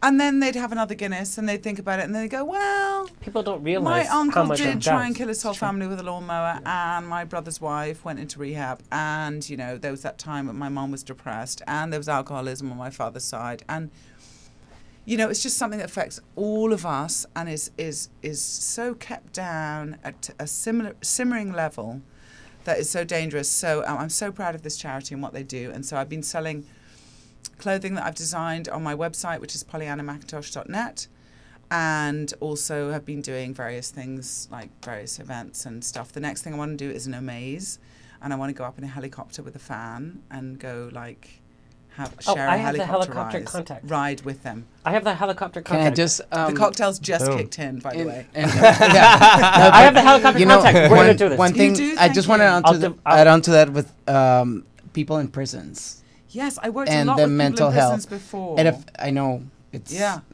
it's personal, but I relate to what you're talking about. And it's like the people don't talk about it. Well, it's if like it's personal, you should talk about it. no. I mean, in my family, like it, and I relate to it, but people just don't ever talk about. No, those it's things. like a joke about being in prison. Or it's like it's embarrassing. Or But here's even from the like Latin community, or like we just don't talk enough. Yeah, but it's like the things fact are changing. The fact that they don't deal with it, and there's a lot of people that are like their prison sentences get worse or whatever, and it's all related to mental health. Yeah, well, and there's no programs. All the gun problems in this country are mostly related Correct. to mental health. 100%. It's just something that seems in our culture like weakness. Correct. And the greatest strength that you could have is to say, I need help, or I don't know, or what do you think, and can we talk? That's the greatest strength we can have. And that mental illness is considered a weakness is ridiculous. I mean, you know, your foot's going to fall off. You don't say, oh, I could have avoided it. It just happens. And I feel so strongly about people being able to seek help and being able to have the opportunity that they need to be relieved of their problems. And so that's what this charity is about. So I encourage anyone to come at JoshuaNolan.com or PollyannaMcIntosh.net, and you can give money and raise awareness. I love it. Great. That's amazing. Yeah. What we've proved, like all of our stories come from such a great place. We come from such diversity, and we have one goal, is to share our stories. Yes. This is the beauty of On the Rocks, by the way. On the Rocks. We would never Thank God have... I'm not driving. Yes. And this stuff that is killer. It is. It's good. It's Thank good. you, Uber, Yeah. who won't be a sponsor because, like, we're not responsible for your mess up in the back seat. Anyway. But that's what I'm saying is, like, we share our stories. We're all from so many different walks of life. How diverse could we have planned this? We don't. Yes. But we share. We're all best friends now. That's right. Yes. Yeah. This is I agree. This is the importance. Yeah, there will be a person handing restraining orders at the end of the whole. But this is what Hollywood should be, and the fact that you That's guys right. are making independent films and making your voices known is so important. So thank you guys. And thank you for On the Rocks, right, for giving us this platform Yes. to talk about it. Right? Indeed. Absolutely. Literally, it's like I do On the Rocks just because I'm fanned out. I just want to ask questions. Yeah, but you're lovely and you're warm and you want to Yeah. make people feel connected, and it's very palpable. So thank you. Anyway, I'm trying not to geek out like the Walking Dead fans. I see what you did there. Yeah, I had a lot of questions about how to deal with fans at Comic-Cons, that because you weren't even in the comic book You series. don't even need to worry about fans with us lot. I mean, they're so cool. Like, the only time that I stop people is when they go, "Arrrrrr," and you're like, hey, what's your name? How's it going? Yeah. Who are you? I'm me, you know.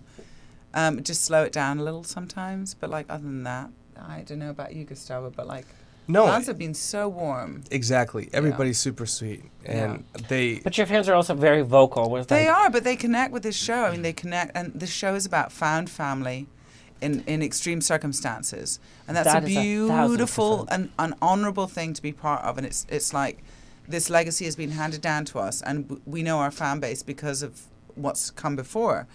And they tell us, like they say, oh, I hated your character before. Now, I feel differently, or why do you have that stupid hair, or whatever.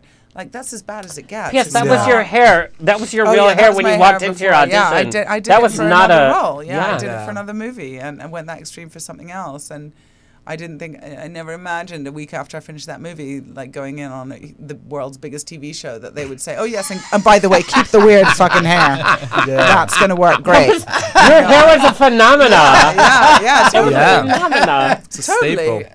staple. So but yeah, no, the fan base are vocal, but they're also, they feel a connection, and that's something that's so valuable. Yes. And just like you guys will experience with your film, by the sounds of things, there's the connection there, and that's what we're all trying to do, isn't it? Have like a dialogue with each other and connect. And that's exactly right. It's a great honor.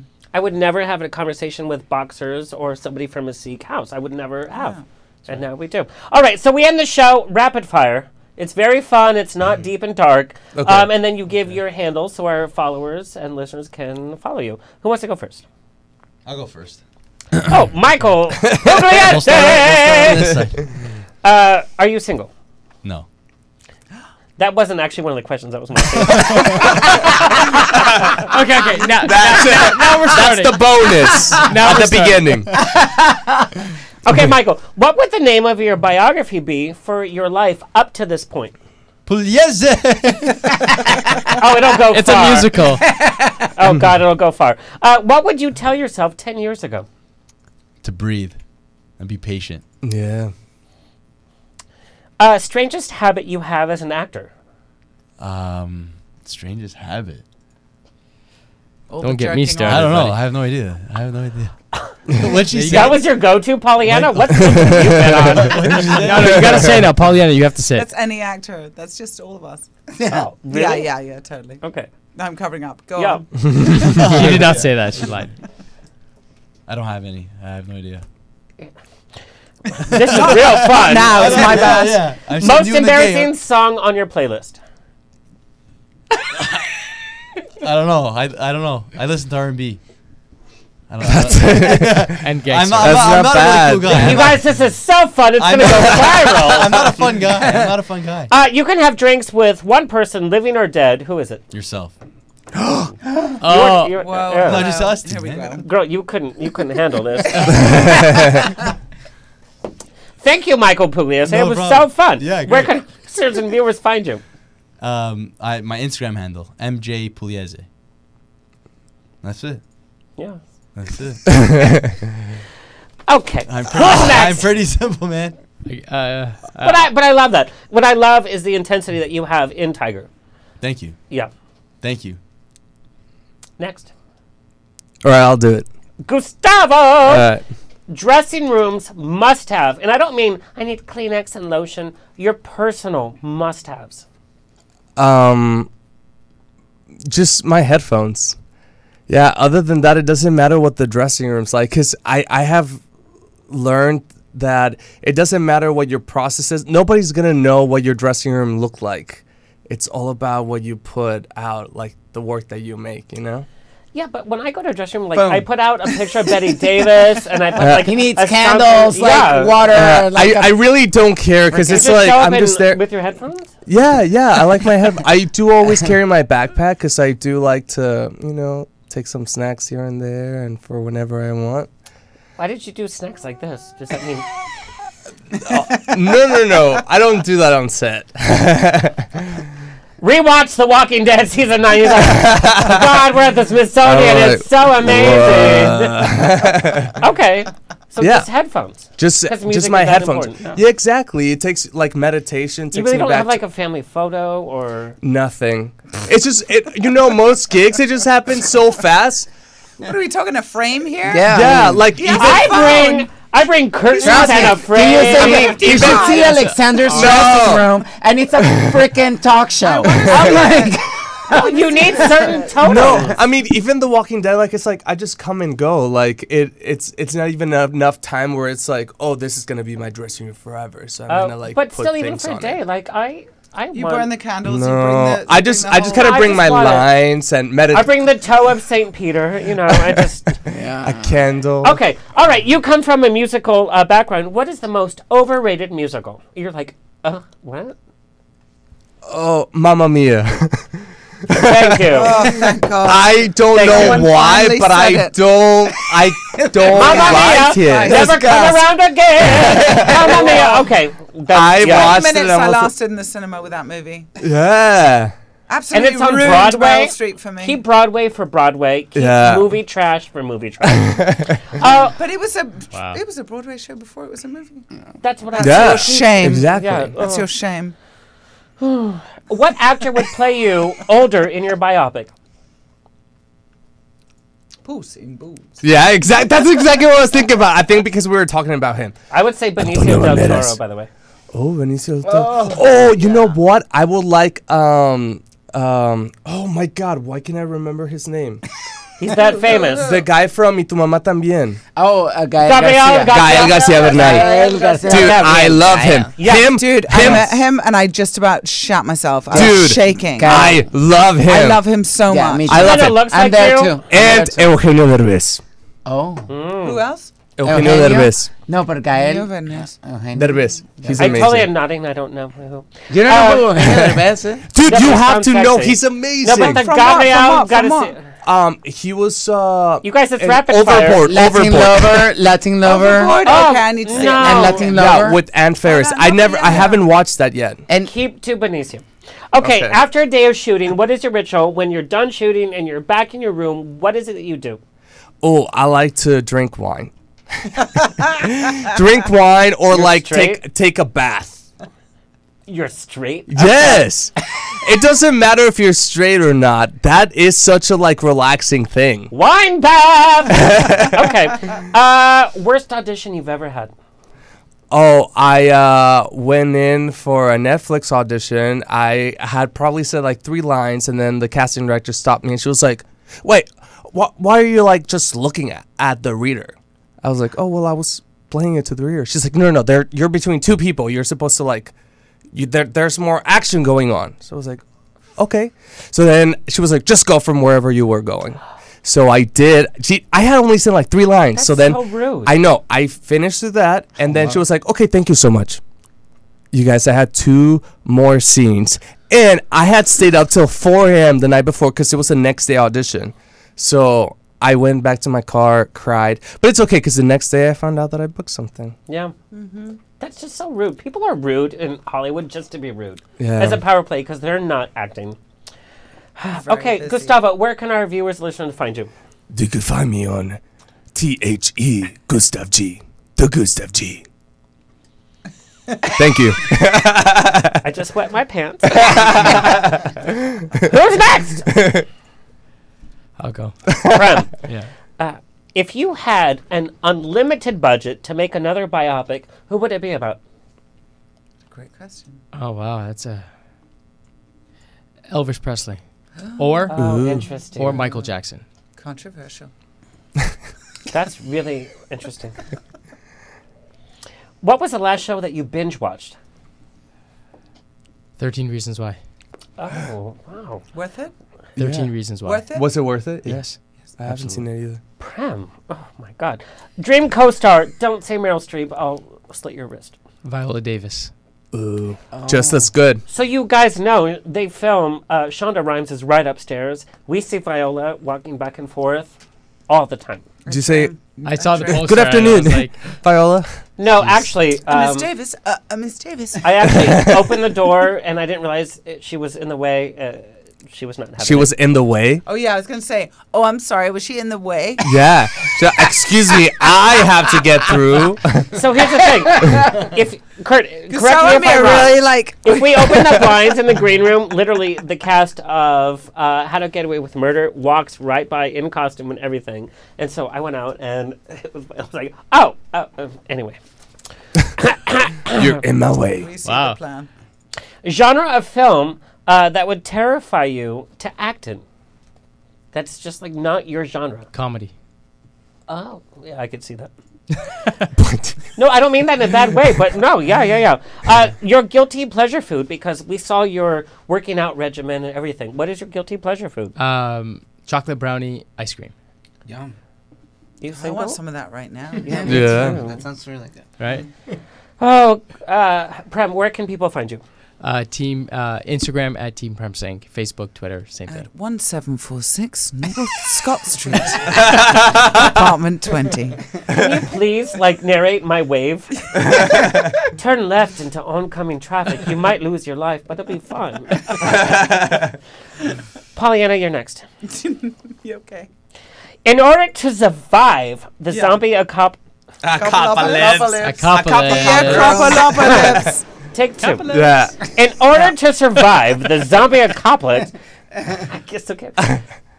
Who 3 people from your life would be joining forces with you? Now, it doesn't need to be 3 people that we know. Oh, you don't even need to preface it. 3 people. Yeah. My lover, my dog, and my lover's dog. Boom. And we are pew.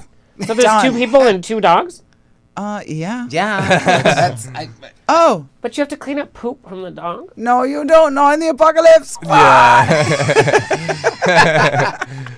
So tell me the quality about the person that you picked. Well, my fella is very handy and adventurous and always sees the lighter side of life when things are rough. And our 2 dogs would be like superheroes because they're just adventurous and positive thinking. And they would just help carry anything we needed. I love that. Fuck everybody else. Yeah. All right. Biggest pet peeve. Well, I think that was an interpretation, but okay. He's played many dogs, doggy style. Biggest pet peeve. Biggest pet peeve you have on set as an actress. My own bullshit. No. No, it's true.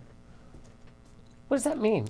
Well, if you're talking about pet peeves, things that irritate you on set consistently, I don't have very many of them. And the only one I can think of is the one where I might be nervous or uncomfortable or think I'm not worthy or blah, blah, blah, all that bollocks. That's my pet peeve. Yeah. Really? Yeah, your own crap. My thing is when you're in it and then you're about to do when the water doesn't come in time, it's really annoying. Sorry. Go on.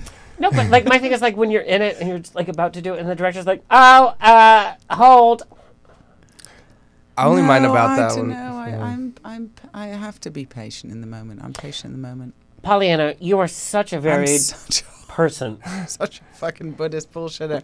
No, it's true though. Go on. Oh, she's nice to everybody. What is your strangest habit?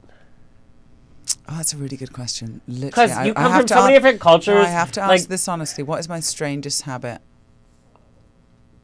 What is my strangest habit? She's whispering now.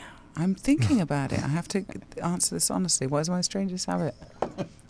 Oh, it's got to be something. It's got to be something weird. But from so many different cultures and so many different environments, there has to be something so weird that you do that we're like, what? I know. Give her another drink. Yeah. Give me half an hour and another drink. My strangest habit. Oh, I am a bit OCD.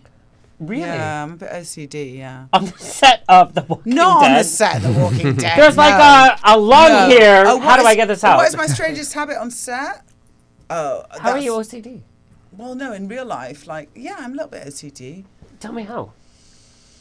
A little bit ADD and OCD. I don't know, I kind of run things through in my head a lot, double time kind of thing. I'll make sure everything's right and perfect how it should be. Like this interview? No, when you're alone and you're focused and you're trying to get a job done, I'll be kind of neat about how things are laid out and stuff on the desk. That's kind of a weird habit. I think that's organization. Yeah, you're every person's dream, by the way. You're everybody's dream actress, by the way. Prem and Michael have 15 scripts ready for you. Okay, co-star you've already filmed with, and we went through the name of all of your amazing co-stars that you wouldn't mind filming an extended love scene with. Oh, any great actor is good for a go-round in that department because when you're acting and you're acting well with somebody who knows how to be in it, it's always great. But are you asking me who I have a crush on, or are you asking me who I'd like to work with again? You asking me who I have a crush on? Extended love scene. No. Going through inventory. Look, I'll be honest.